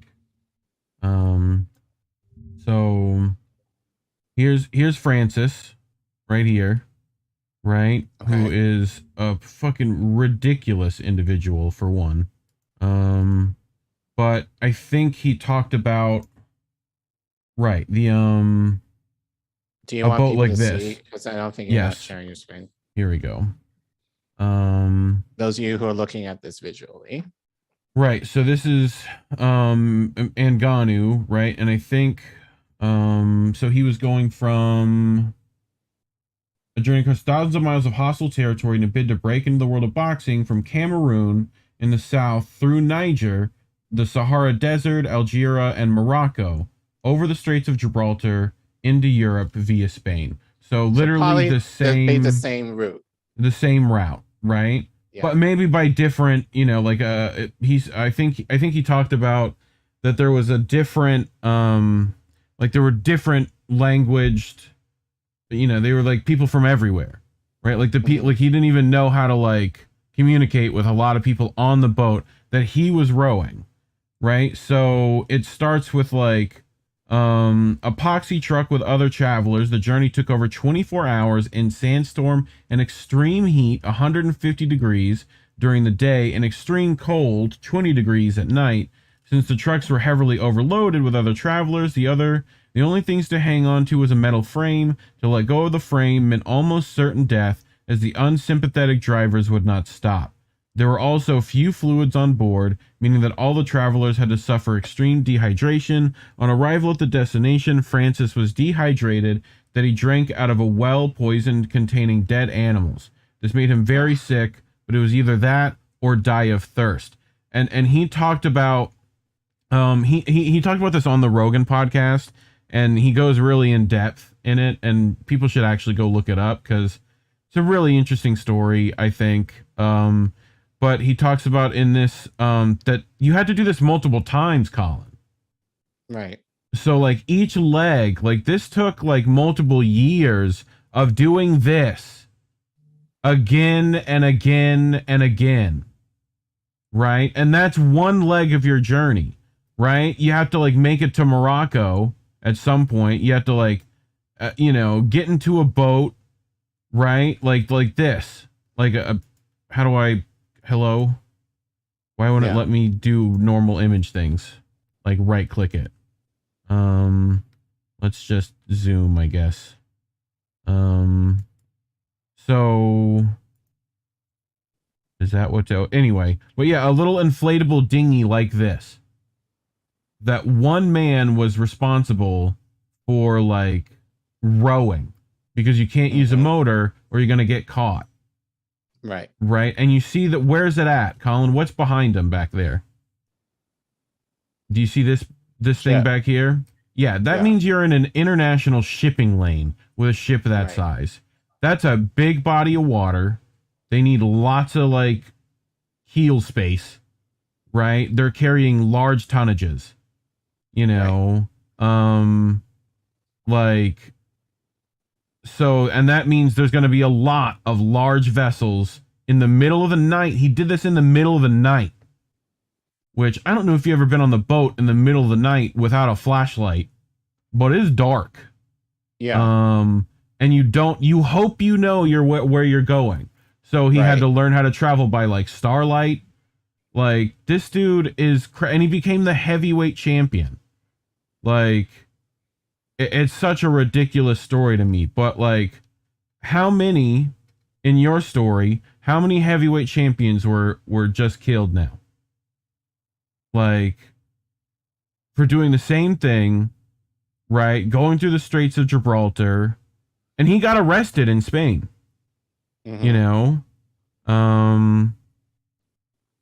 Like he lived on $400. He lived in like a parking garage in Spain for like ever, and he only like any money he got went into like going into like the MMA gym, right? And he wanted to do boxing because of Mike Tyson, because he saw that when he was in Africa, right?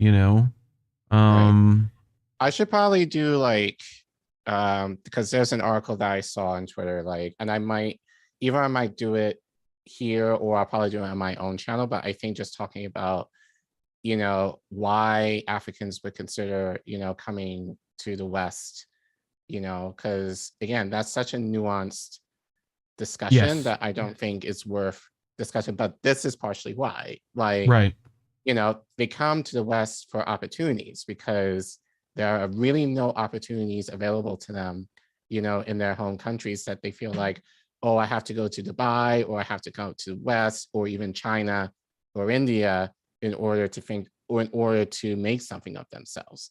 And we're not having the discussion, well, like, how is it that they have to, many young people especially feel like they have to leave their home countries in order for them to have a better life. But that's a discussion that we're not necessarily talking about. Listen to me, Nigerians, listen to me, check your life. But what I need you to do, you're going to make loads of money, right? It's going to be fantastic. What you do is you convince the white people that the sand mines are like a fitness thing, right? If you just do that and like invite them all over, right? And you let them do the sand mining for you. It's going to be a whole lot easier, I'm telling you right now. They will pay you to do that. They will pay you to do that. You will get money from them to do the mining. Just Right. like I said, get some like 80s, high intensity dance. It's going to be fine.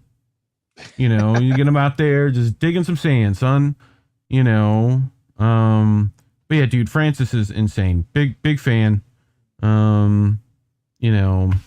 But anyway, you wanted to continue, right? I cut you off. Yeah. No, it's fine. Yeah, I'm here.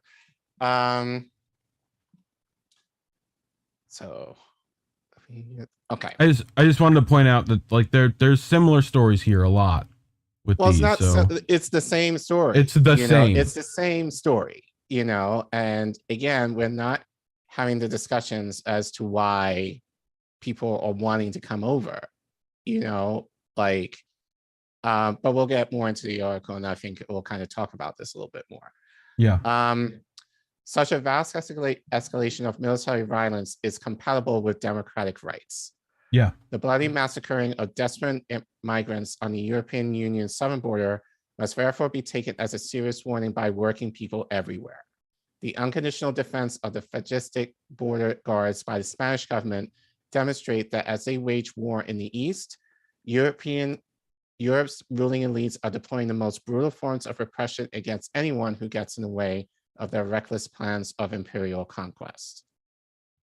The massacre can hardly have taken place at a more opportune time. Did I read? Yeah, I read this already. I'll read it again.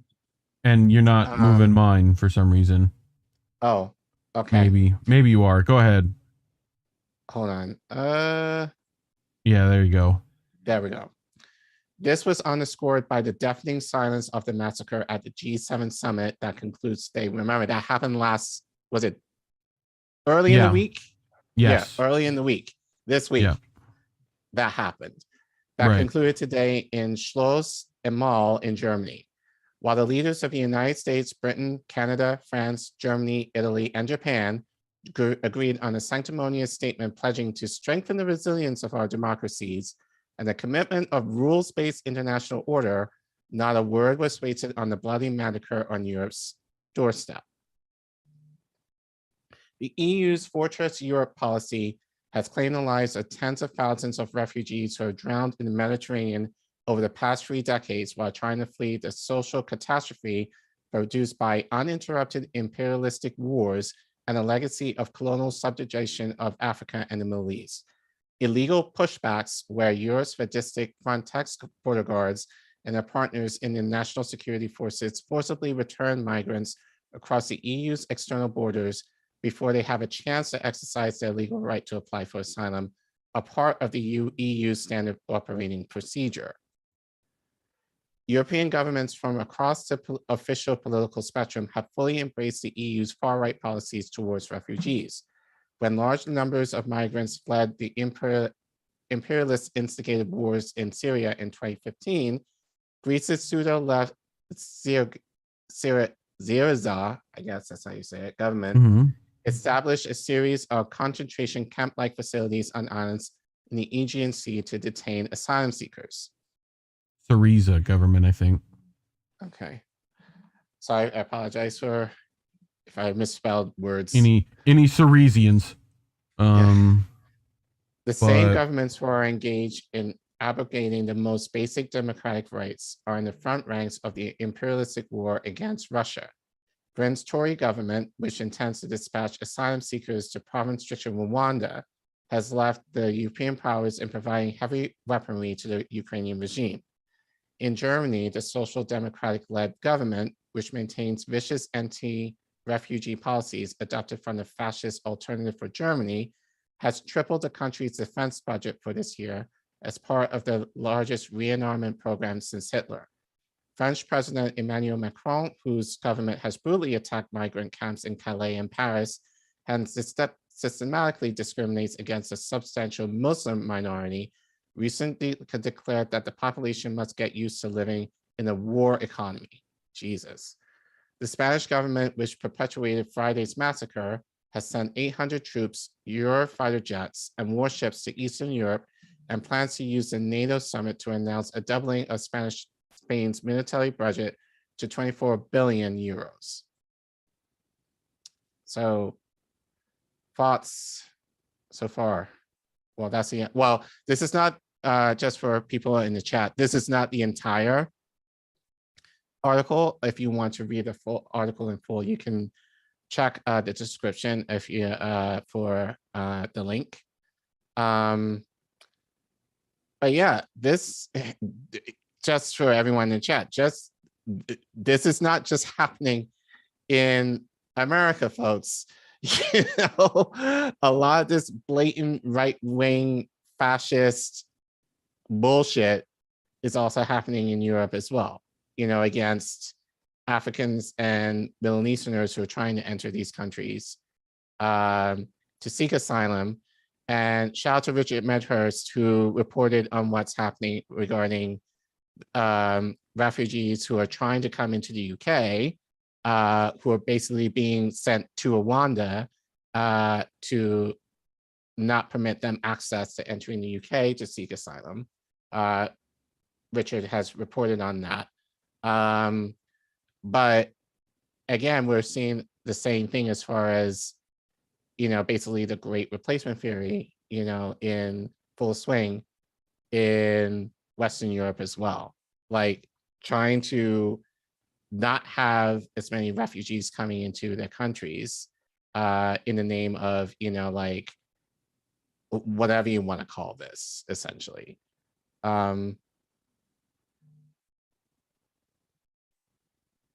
Reef, you have any thoughts?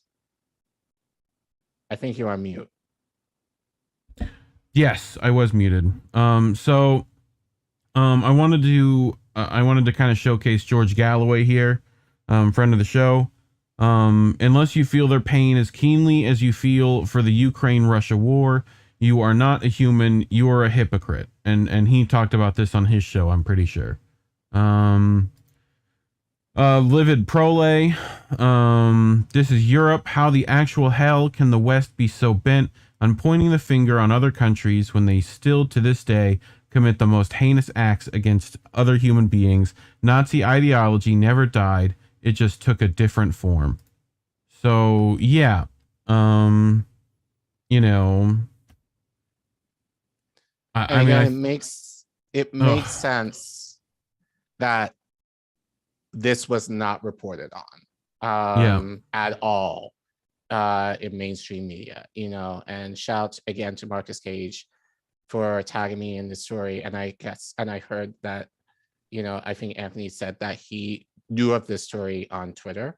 Yes. But that's basically where I was able to find anything, if anything at all, on this, because the story either was heavily suppressed or not many like places, you know, having to look at international websites in order to try and get something to pull that story together.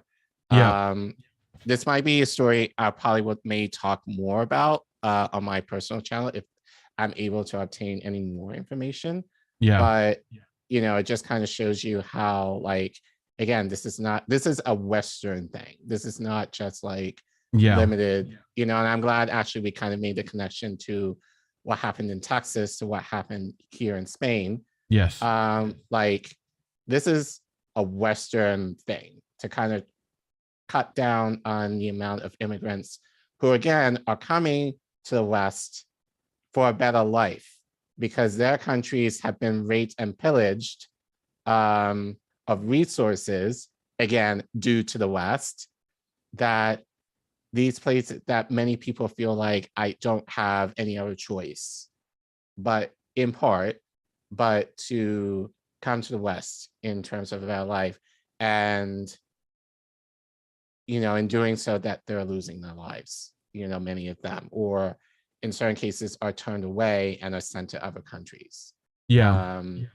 So yeah, it's just ridiculous. And it's just very sad, you know, that again, this story was not mentioned, you know, by mainstream media, which is why we're here. We got to report on these stories.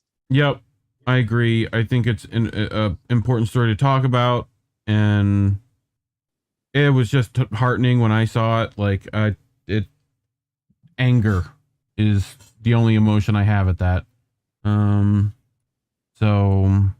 But I'm glad we're covering it. So, people should see that shit. But anyway, I have one extra story that I just want to get recorded and out of the way so people can see, a little extra that you didn't know you'd be getting. It's like when you find out that guac was free. You're like, oh shit, the guac was free. Okay. Friend of the show in the chat as we speak, Indy left, has been working on this expose on breaking points, right? And he's done multiple editions of these, so please check out his Substack, right? You can find the thing on Indie News Network and his. I'm sure he's got links to it to his link tree, which you can find down in the description below. If you go through the INN's link tree, you'll be able to find pretty much everyone's links. But he wanted to showcase on this episode of Dragon Ball Z the breaking points multiple revenue streams, and he wanted to talk about James Lee, which is another member of this Breaking Points affiliate group from the 5149 podcast. So it's a high level look at a portion of the funding behind Breaking Points with Crystal Ball and Saga and Jetty, monthly and lifetime member subscriptions, analysis into James Lee as a BP network affiliate, right? And I think Indy credits me with some stuff, although I don't know if I deserve that on this one. But so Breaking Point's primary funding, monthly subscriptions. So thanks to Twitter user at Brad Stewart 347, his high-level breakdown of just the primary source of funding reveals that the show, at its current level of 40K paid subscribers, as Saga proudly thanked in this stream, right, is generating between 300,000 and 400,000 per month. What? Averaging out to 3.6 to 4.8 million annually. But how? Wait. So, I mean, math, but like. Yes. What is the breakdown of that? So at like 40K paid subscribers, all with like I think we're gonna get into it a little bit. So, but this is just the basic numbers for the kids at home who don't want to do the math. This is what you need to know. That it averages out to 3.6 to 4.8 million annually. That's a lot of dollars. Well,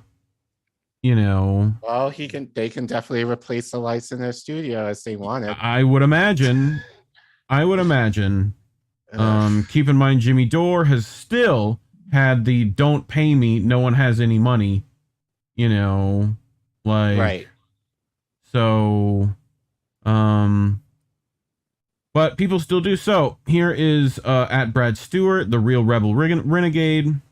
So Crystal and Saga rake in 4.8 million with 40,000 members paying $10 each. That's 40,000 paid members times 10 equals 400,000 monthly times 12 months equals 4,800,000 yearly. They have 722 lifetime members investing 1,500 each, totaling $1,083,000.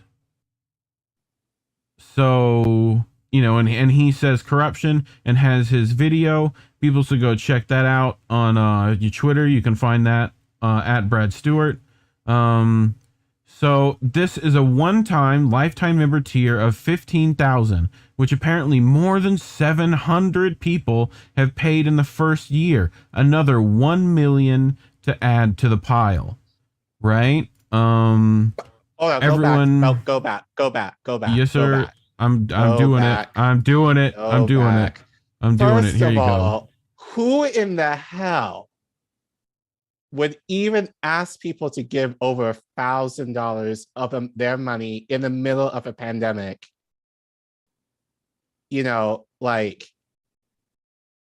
one time, but still, that is ridiculous Yeah. to ask people for that amount of money. Yeah. Like, and even if I did, like, I don't think you're getting there's no return on that investment, is there? There's no. Right. Even if I did, I wouldn't give it to them just, to watch a podcast, essentially. Well, and they were always kind of paywall-y, and anyway, we'll get into it. So this does not include merch sales. Of course, they have a merch store too. YouTube subscriptions, podcast ad revenue, and any other funding we are unaware of. Also, please note the link under the 3 tiers above. They will accept any donation one time, I'm sure, for any amount, which opens an entirely new question about the volume and amounts of any one-time donations. Have they been transparent about any large donations received via this method? They have zero incentive or obligation to do so, other than being upfront with their audience about the larger funders behind the show. Are there DC think tanks, for example? Like, is that what they are? Right. Like, or I think you meant because they. It's there, very not easy. there. It's very easy to say, like, oh, we have over 700 people who are able to give like $1,500, but who's to say like it couldn't be a whole lump sum? Like, do they have a cap? One donor or a couple, and they can kind of hide behind the idea of like, oh no, this is actually people like you who are willing to give that much. Right. So who's to say that that's not happening? What does your average donation then average out to? Like, it's definitely a little bit higher than $27, I would imagine. So I don't know. But so Indy wanted to talk about another affiliate to this new network group of shows alliance. I'm gonna call it a network because it kind of feels like a network. One of the additions has been James Lee, right? Who I don't know if a lot of did you know who James Lee was before this? Okay. No. I didn't either. Indy didn't either, and that's saying something. When Indy doesn't know who it is, right? Like, it's literally his job almost to know who it is. He aggregates everyone and has done for a long time. So, and somehow this was missed. So who is James Lee? You can find him on Twitter at @JamesSCC Relatively unknown in the independent space, channel 5149 with James Lee is 2 years old. I talk about business, politics, and society, right? Has a subreddit that hasn't been posted to since he started with Breaking Points, but did not have much engagement prior. His videos are 7 to 15-minute clips, edited really well, topic specific, one a week, similar in style, pace, and format to Second Thought, who has over 1.2 million subscribers on YouTube. And keep in mind what Second Thought does today. It's mainly Trump stuff, I think.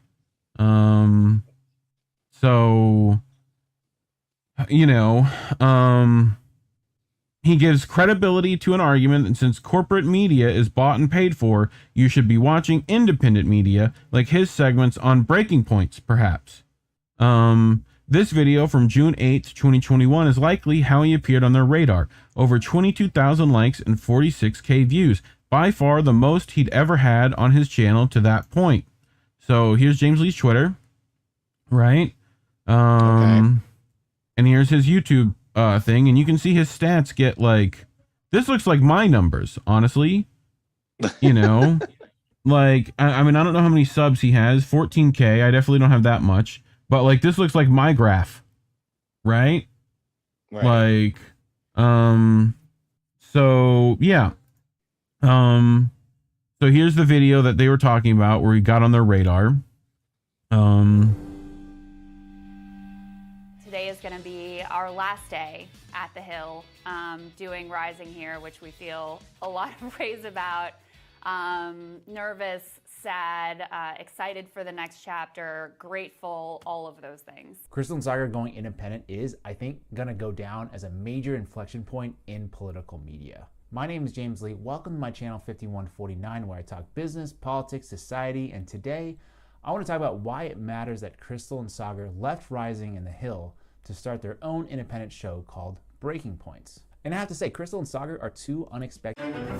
Oh, come on. Crystal and Sagar left Rising and The Hill to start their own independent show called Breaking Points. And I have to say, Crystal and Sagar are two unexpected trailblazers. I mean, on one side, we have Crystal Ball, an ex-cable news MSNBC alum, and on the other, Sagar and Jenny, Bolo tie is a red flag. Employee, and the two came together to co-host an anti-establishment morning show called Rising. How dare you speak of the bolo tie in such a way, sir? Both parties to work in the interest of the working class instead of their current financial masters, with the ultimate goal of hating each other as American people less and hating the elites more. And it really was an awesome show that many have aptly described as a mainstream show that didn't sound mainstream. But for me, even as a fan, it always... What? What? Did you catch that, Collin? I did catch that. Listen to what he says a little bit. And hating the elites more. And it really was an awesome show that many have aptly described as a mainstream show that didn't sound mainstream.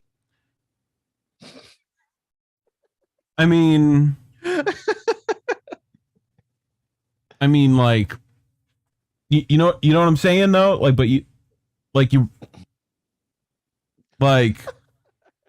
You're saying it out loud, bro.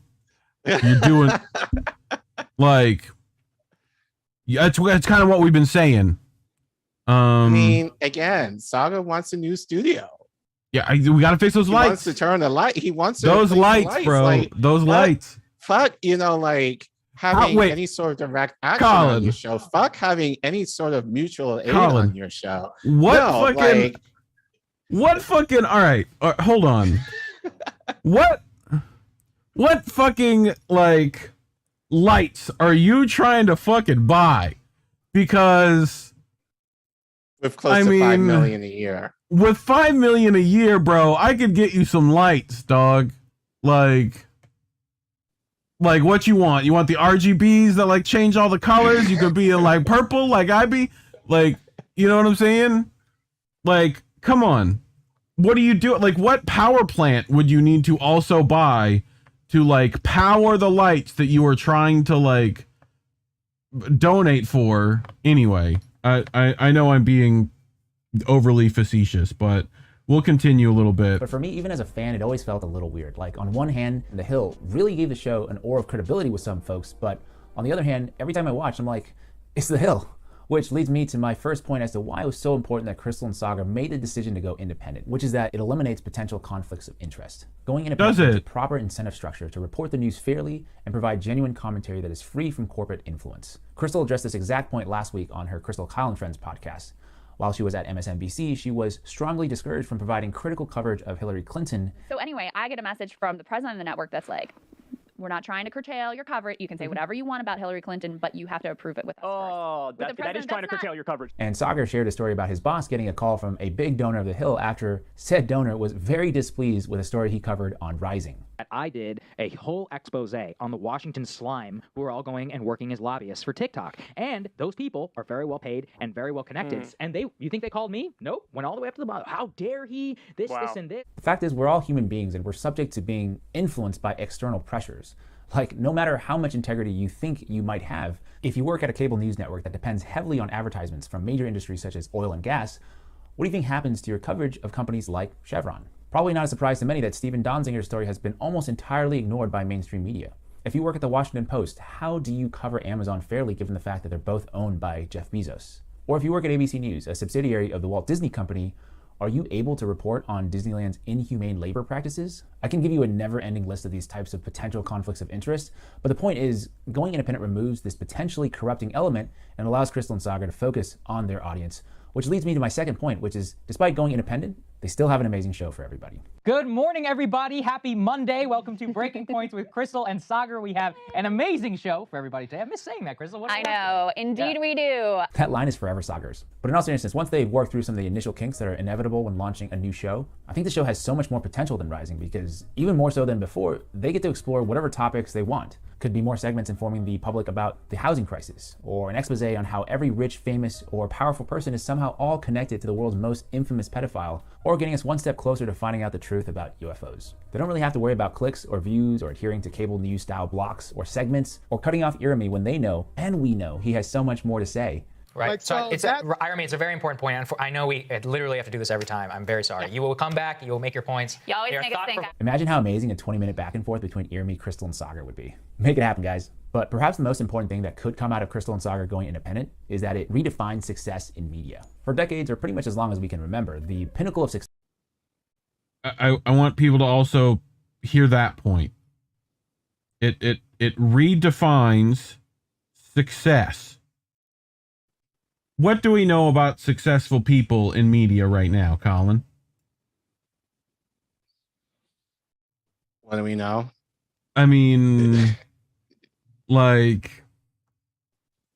they're redefining what successful means, do the powerful not feel like they need to control successful media in some way, shape, or form? Well, here's the thing, and this is kind of going along with like people who call like, you know, maybe us or definitely like people like RBN or Jimmy Dore grifters, you know, like they only take your money and all that kind of stuff. Here's the thing, and I've said this many times on this show and other times, you know, like if you're on YouTube, especially if you're primarily on YouTube, you do not get that much money. No. YouTube takes 30% of your super chats. Yep. The only way that you can make YouTube a viable option for you is, especially like if you're not, you know, like if you like you can do Patreons or whatever else and do like a tiered system like Breaking Points are doing. But like the other way that you do it, unless you have like sponsorships, like, so like some of the mainstream, you know, YouTubers that, you know, like many of them might say, no, this episode or this segment is sponsored by, you know, that's how they're able to make, you know, some more money, you know, like to subsidize, you know, the stuff for their channel. Or like in Breaking Points, you know, like they have, you know, donors, like who are essentially giving them money, you know, in order to put out whatever they want to put out, similar to basically TYT. You know, not similar, it is the same as TYT. Right. You know, so, you know, so like us who are the like smaller channels, we're not making that much money, you know. No. Especially given like we're very limited as far as resources. Like we're doing this from our homes, you know, on like not necessarily the best equipment, but we do what we can. Like Breaking Points, you know, are probably able to afford the best cameras, the best lighting. They rent a studio in order to, you know, in order to produce their content. You know, I remember Crystal saying, like she said it here, but I remember like many years ago, like when she was on Rising, mentioning the idea of like, you know, oh, I like the idea that we can almost fool, and I'm paraphrasing what she said. But she basically liked the idea of having Rising look, quote unquote, look like a mainstream show. Well, I used to be the partly TYT broke me of this, right? And then in turn, Kyle Kalinske broke me of this, right? Where it's like, if anyone appears like acceptable to someone that that's what I was thinking then, where it's like, oh yeah, he's taking these things and like, you know, I used to say that Kyle is able to say the things that Jimmy Dore says without yelling, right? And like, you know, it's to me that was like a sign of like, oh, that means like oh yeah, I can show my parents TYT, I can show like, you know, and like that, like I realized that that's not needed.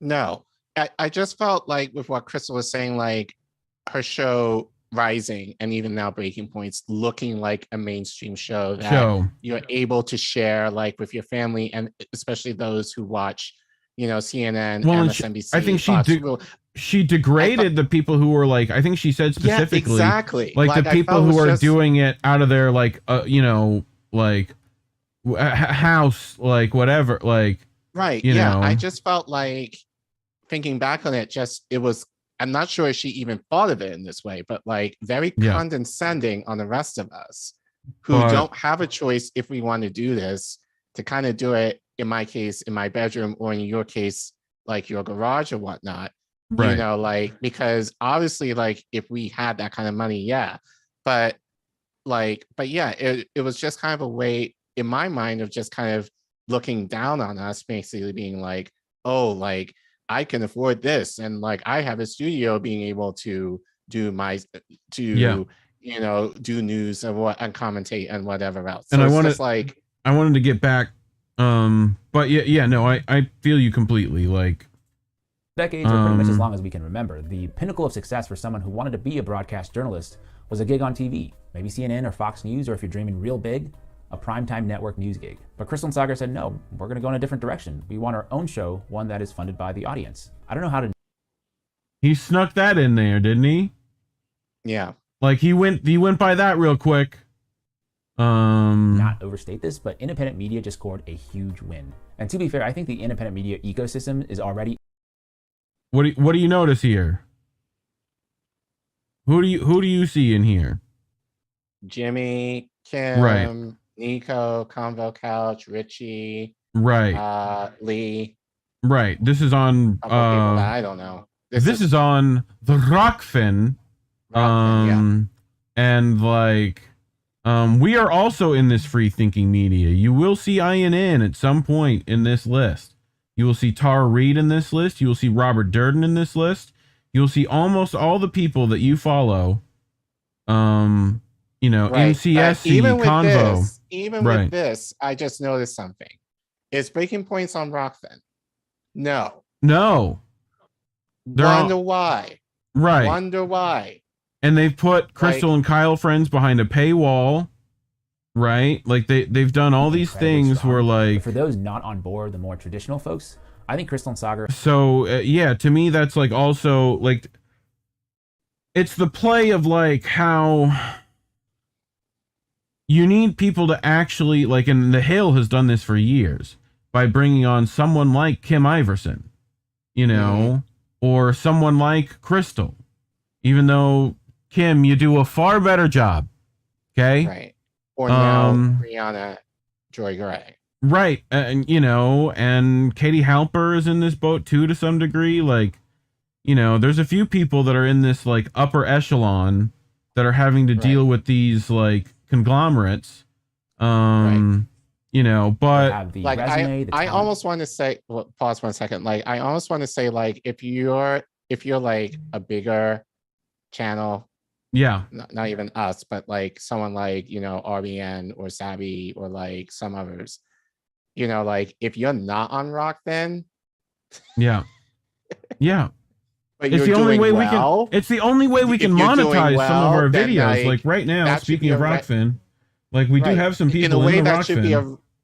In a way that should be a red flag to folks, because people are on Rockfin because they don't take as much money, you know, as YouTube does, and like you have a lot more, and you're not at risk of being like banned or striked, you know, on YouTube based on saying certain things that YouTube may not allow you to say.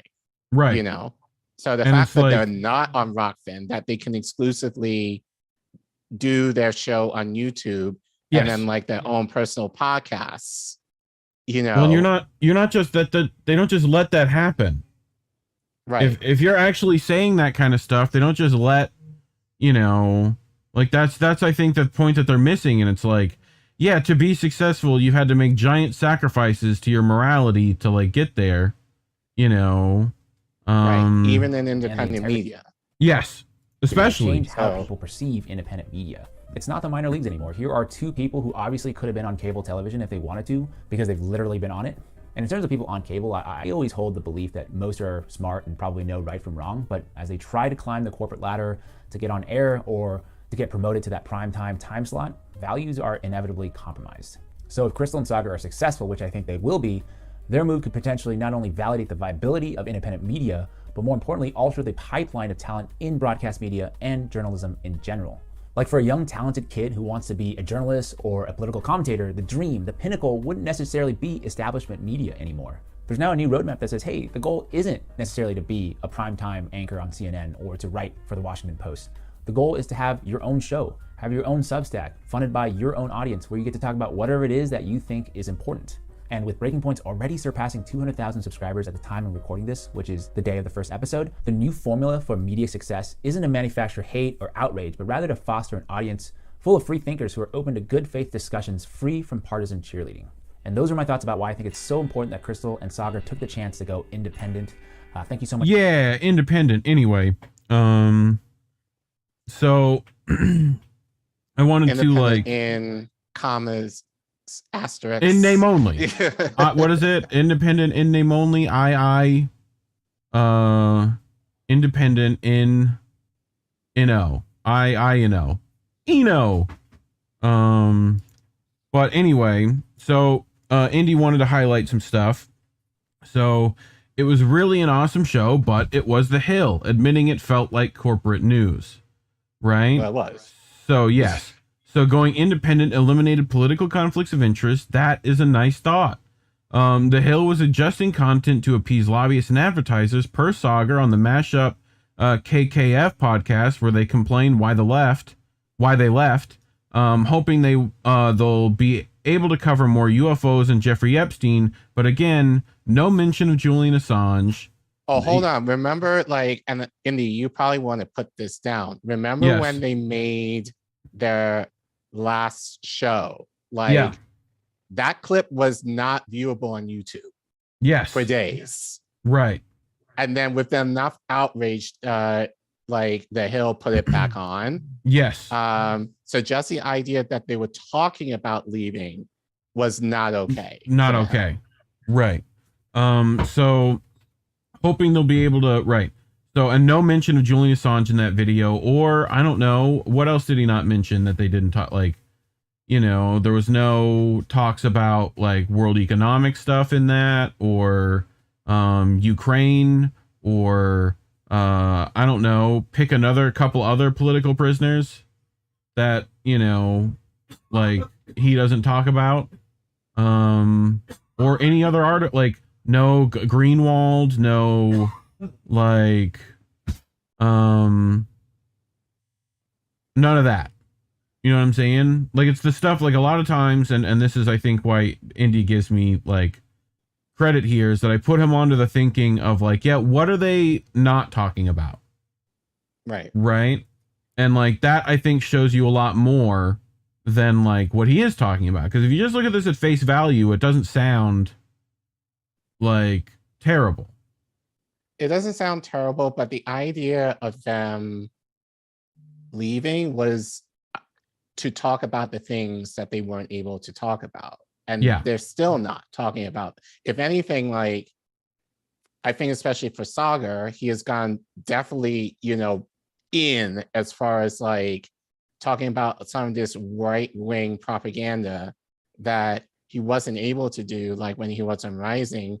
And Crystal really is just talking about a lot of the mainstream left stuff that you can really hear on any other channel, like in the media space. Like, I personally take pride, even just with the two stories we talked about today, I take pride that we're able to talk about stuff that no one else covers. You know, because it's so saturated with just like, you know, like, I don't know, like Roe v. Wade was a big story. Yeah, that's a big story, but it shouldn't overshadow the other stories, you know, that like, unless if you're in the space to hear it, you're not going to hear it anywhere else. And I thought, you know, like people were hoping, you know, that would be the goal for Breaking Points. Right. But they're not doing that. So, you know, so it's just kind of like, if they're not doing that still, then why is that? Because technically they're meant to be free from what they weren't able to do on The Hill. Right. So for decades, or pretty much as long as we can remember, the pinnacle of success for someone who wanted to be a broadcast journalist was a gig on TV, CNN or Fox News, or if you're dreaming real big, a primetime network news gig.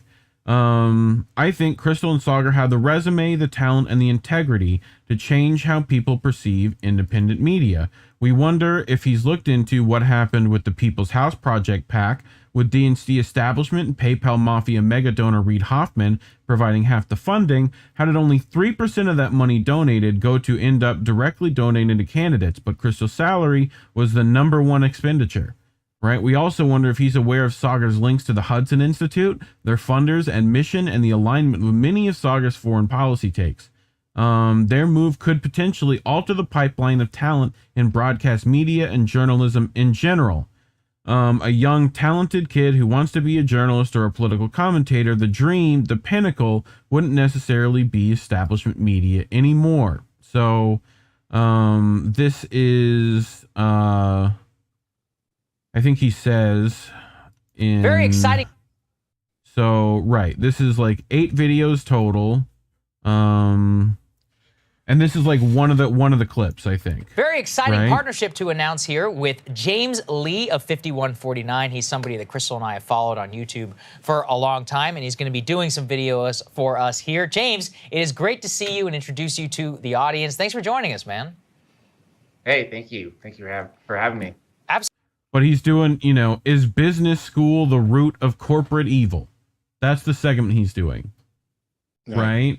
So it's like Sagar and Crystal aren't going to touch these labor issues, right? But they'll let someone like Max Alvarez and or, James Lee to do that for them. And technically Jordan Chariton. It's why we think that they're all in a very similar category, right? Right.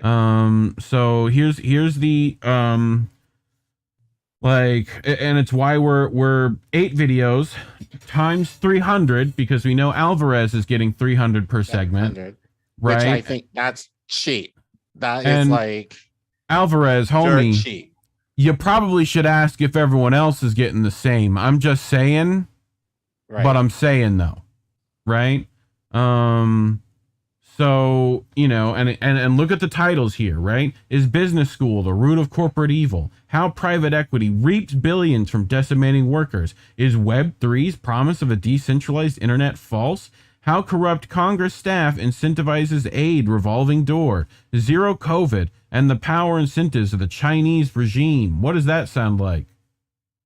That sounds like a segment Saga would do. Right.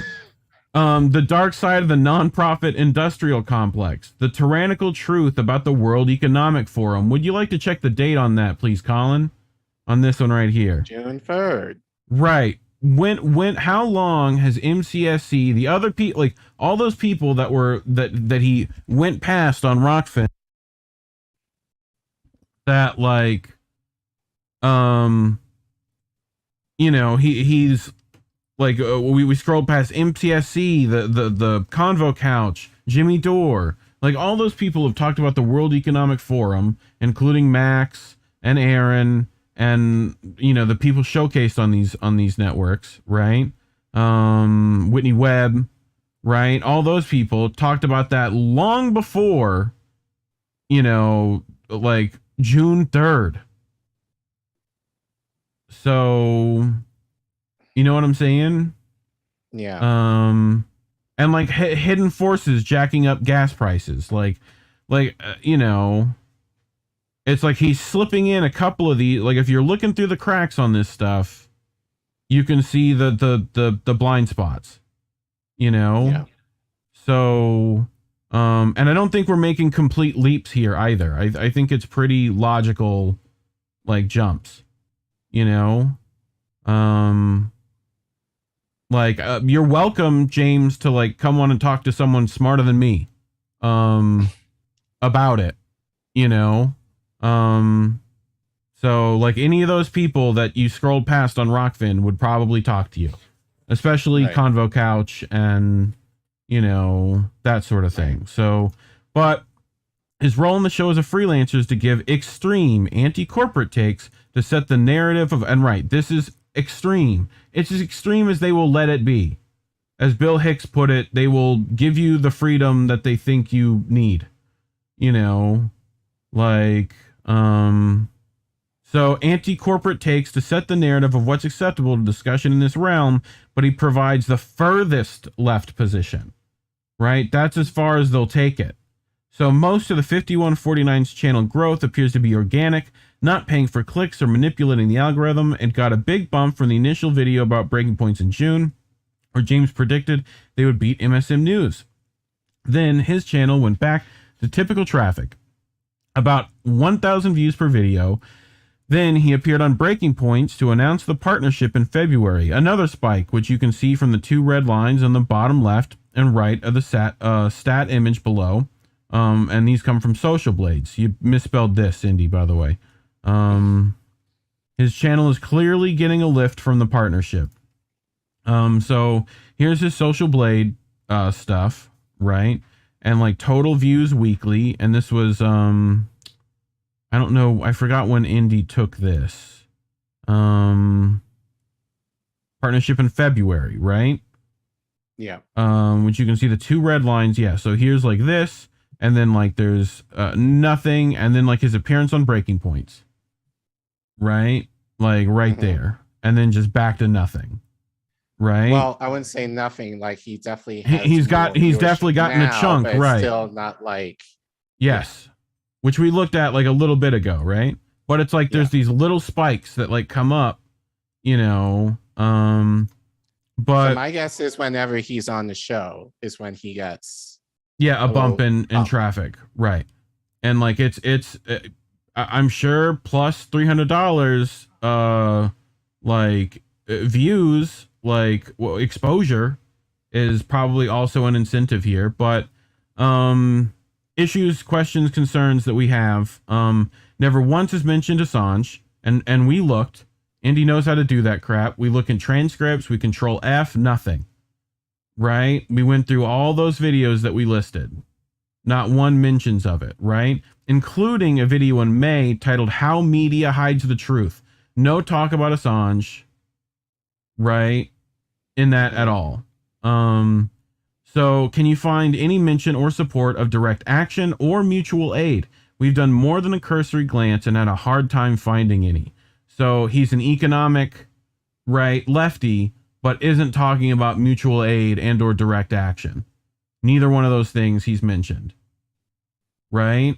So how much has he investigated the host's backgrounds and ties of billionaire Reid Hoffman and conservative DC think tanks like the Hudson Institute? He's been doing this 2 years in a very small space where most of the people who align on those issues know each other, right? Nobody in the independent activist space has really heard of James. What was his position on A, force the vote, B, March for Medicare for All, and the General Strike Summit, right? Among many actions that we've taken part in. You know, we kind of point out what's in it for James. Visibility with a channel 80 times the size of his and a growing subscriber base. He likely saw the partnership as not much to lose. He is certainly helping Breaking Points perpetuate the notion that they are independent of corporate influence. Plus, if he's paid the same as Mac Alvarez, he's getting $300 a segment, plus any boost from traffic while increasing his name recognition in media. Admittedly, $300 segment seems awfully light for a show earning $300K plus per month from subscriptions alone, right? So, that's also part of it, because remember at the top of this, how much were they getting annually? Like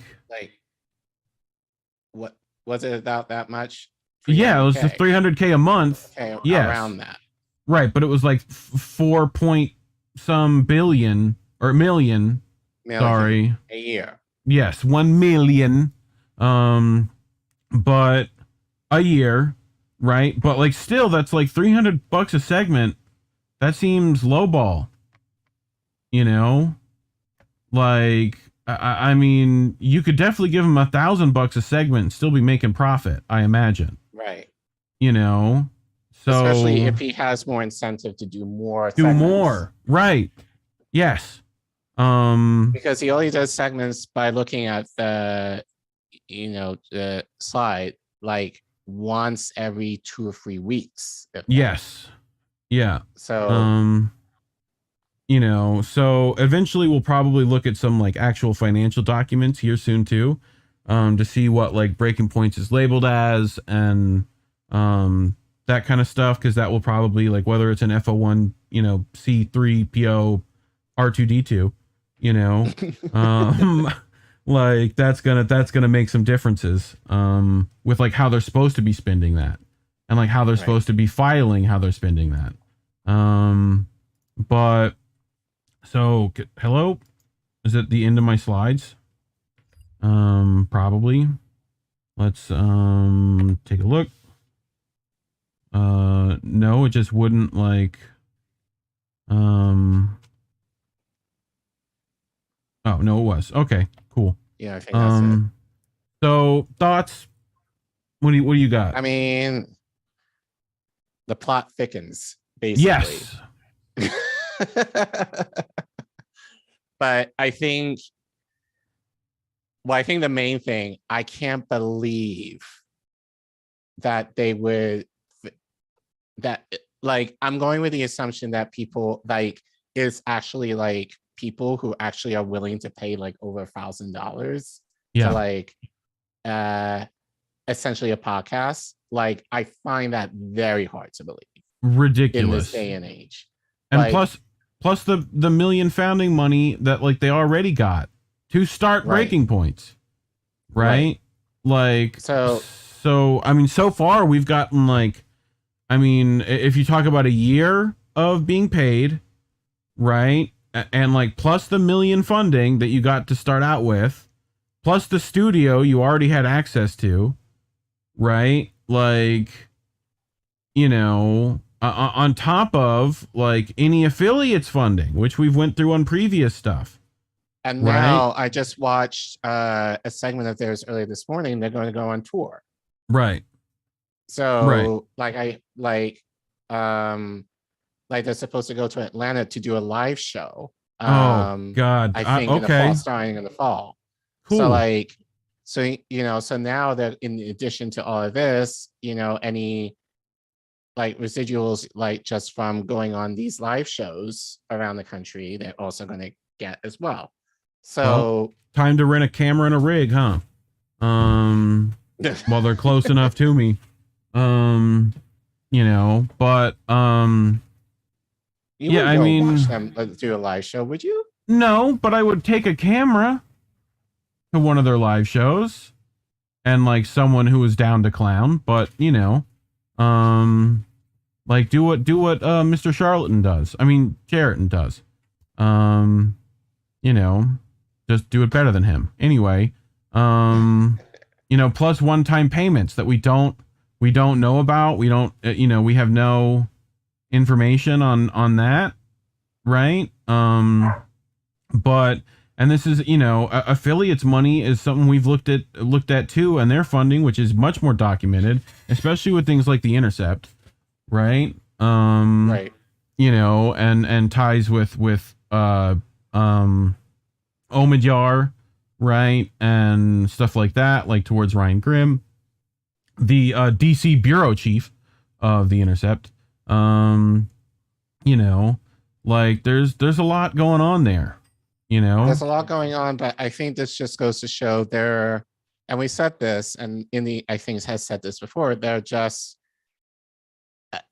a better version of what TYT would have hoped to be. Right. Yeah, there's slightly more left than TYT is right now. So like, but they have the advantage that they're based in DC. So so they have all these connections here that they're able to probably get to a lot of these stories first. Right. Whereas TYT is based out in LA. They're not going to get these stories, or at least in the way that they want to, like that. Right. So especially given like Ryan Grimm and his connections to the establishment as well. Like, you know, so,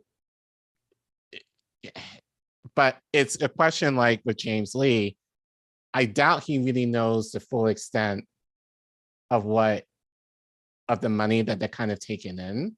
Yeah. You know, like I think he's just wide-eyed, bushy-tailed, like, oh, I'm getting an opportunity from like a show and people that I really like, you know. So if I'm going to work for them, of course I would. Right. You know, so it just kind of comes off as very naive to me. But that being said, I'm sure he's not going to necessarily going to do the digging that, you know, Indy and others have. No, you know, and we're like he comes off as a fan. Right. And I think that's a lot. You know, we've gotten a pushback in that article specifically about like, oh, you're just mad that they're paying people. Like, no, back up. Like, first of all, look at the numbers. Well, they're paying people, but like, look how much they're getting paid. Right, and look how much. Look how little the freelancers are getting paid for what profit, I imagine. Like, how much do you think James Lee makes breaking points? Like, right, especially like if he has to create the segments and then right. edit them, you know, it's not easy. Like, no, that's time. Like, if you paid it by the hour, like how many hours one of those videos take you, Lee? You did 8. Right. For like, you know, if you're getting 300, and that's the other thing is that we don't know whether each one is paid the same. You know, like right. is Alvarez only paid 300 and these people are paid more? Right. Like, or is like how much is Jordan paid per segment? You know, like all of that is a factor, and like, or do they just have a carte blanche? Every freelance art thing is 300. You know, like it just seems as very cheap to me, considering the money that they're able to pull in. Yes. You know, and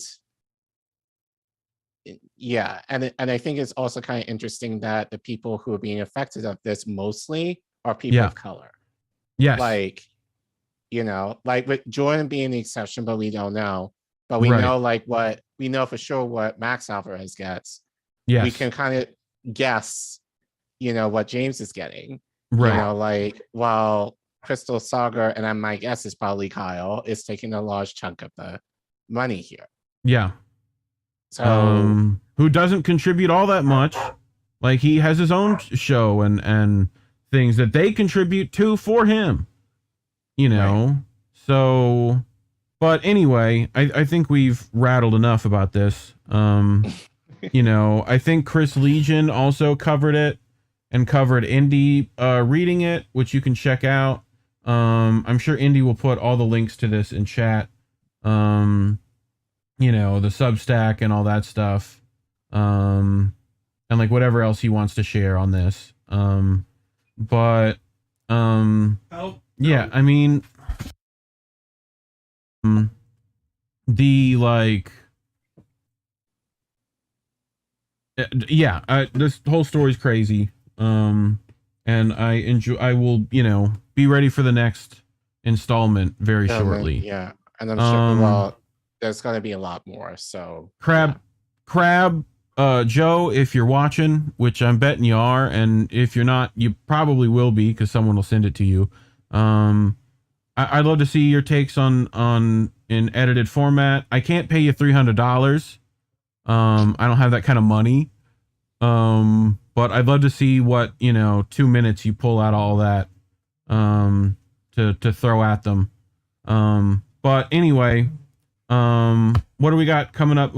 Extra Bolo will probably be tonight.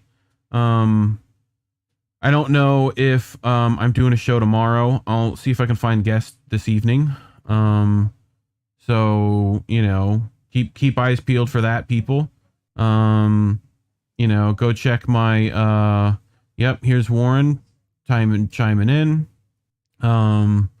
So yeah, he's got Kira and Elliot from Hardlands Media and Chicago Corner, so that should be a good time. Those people are pretty what's up.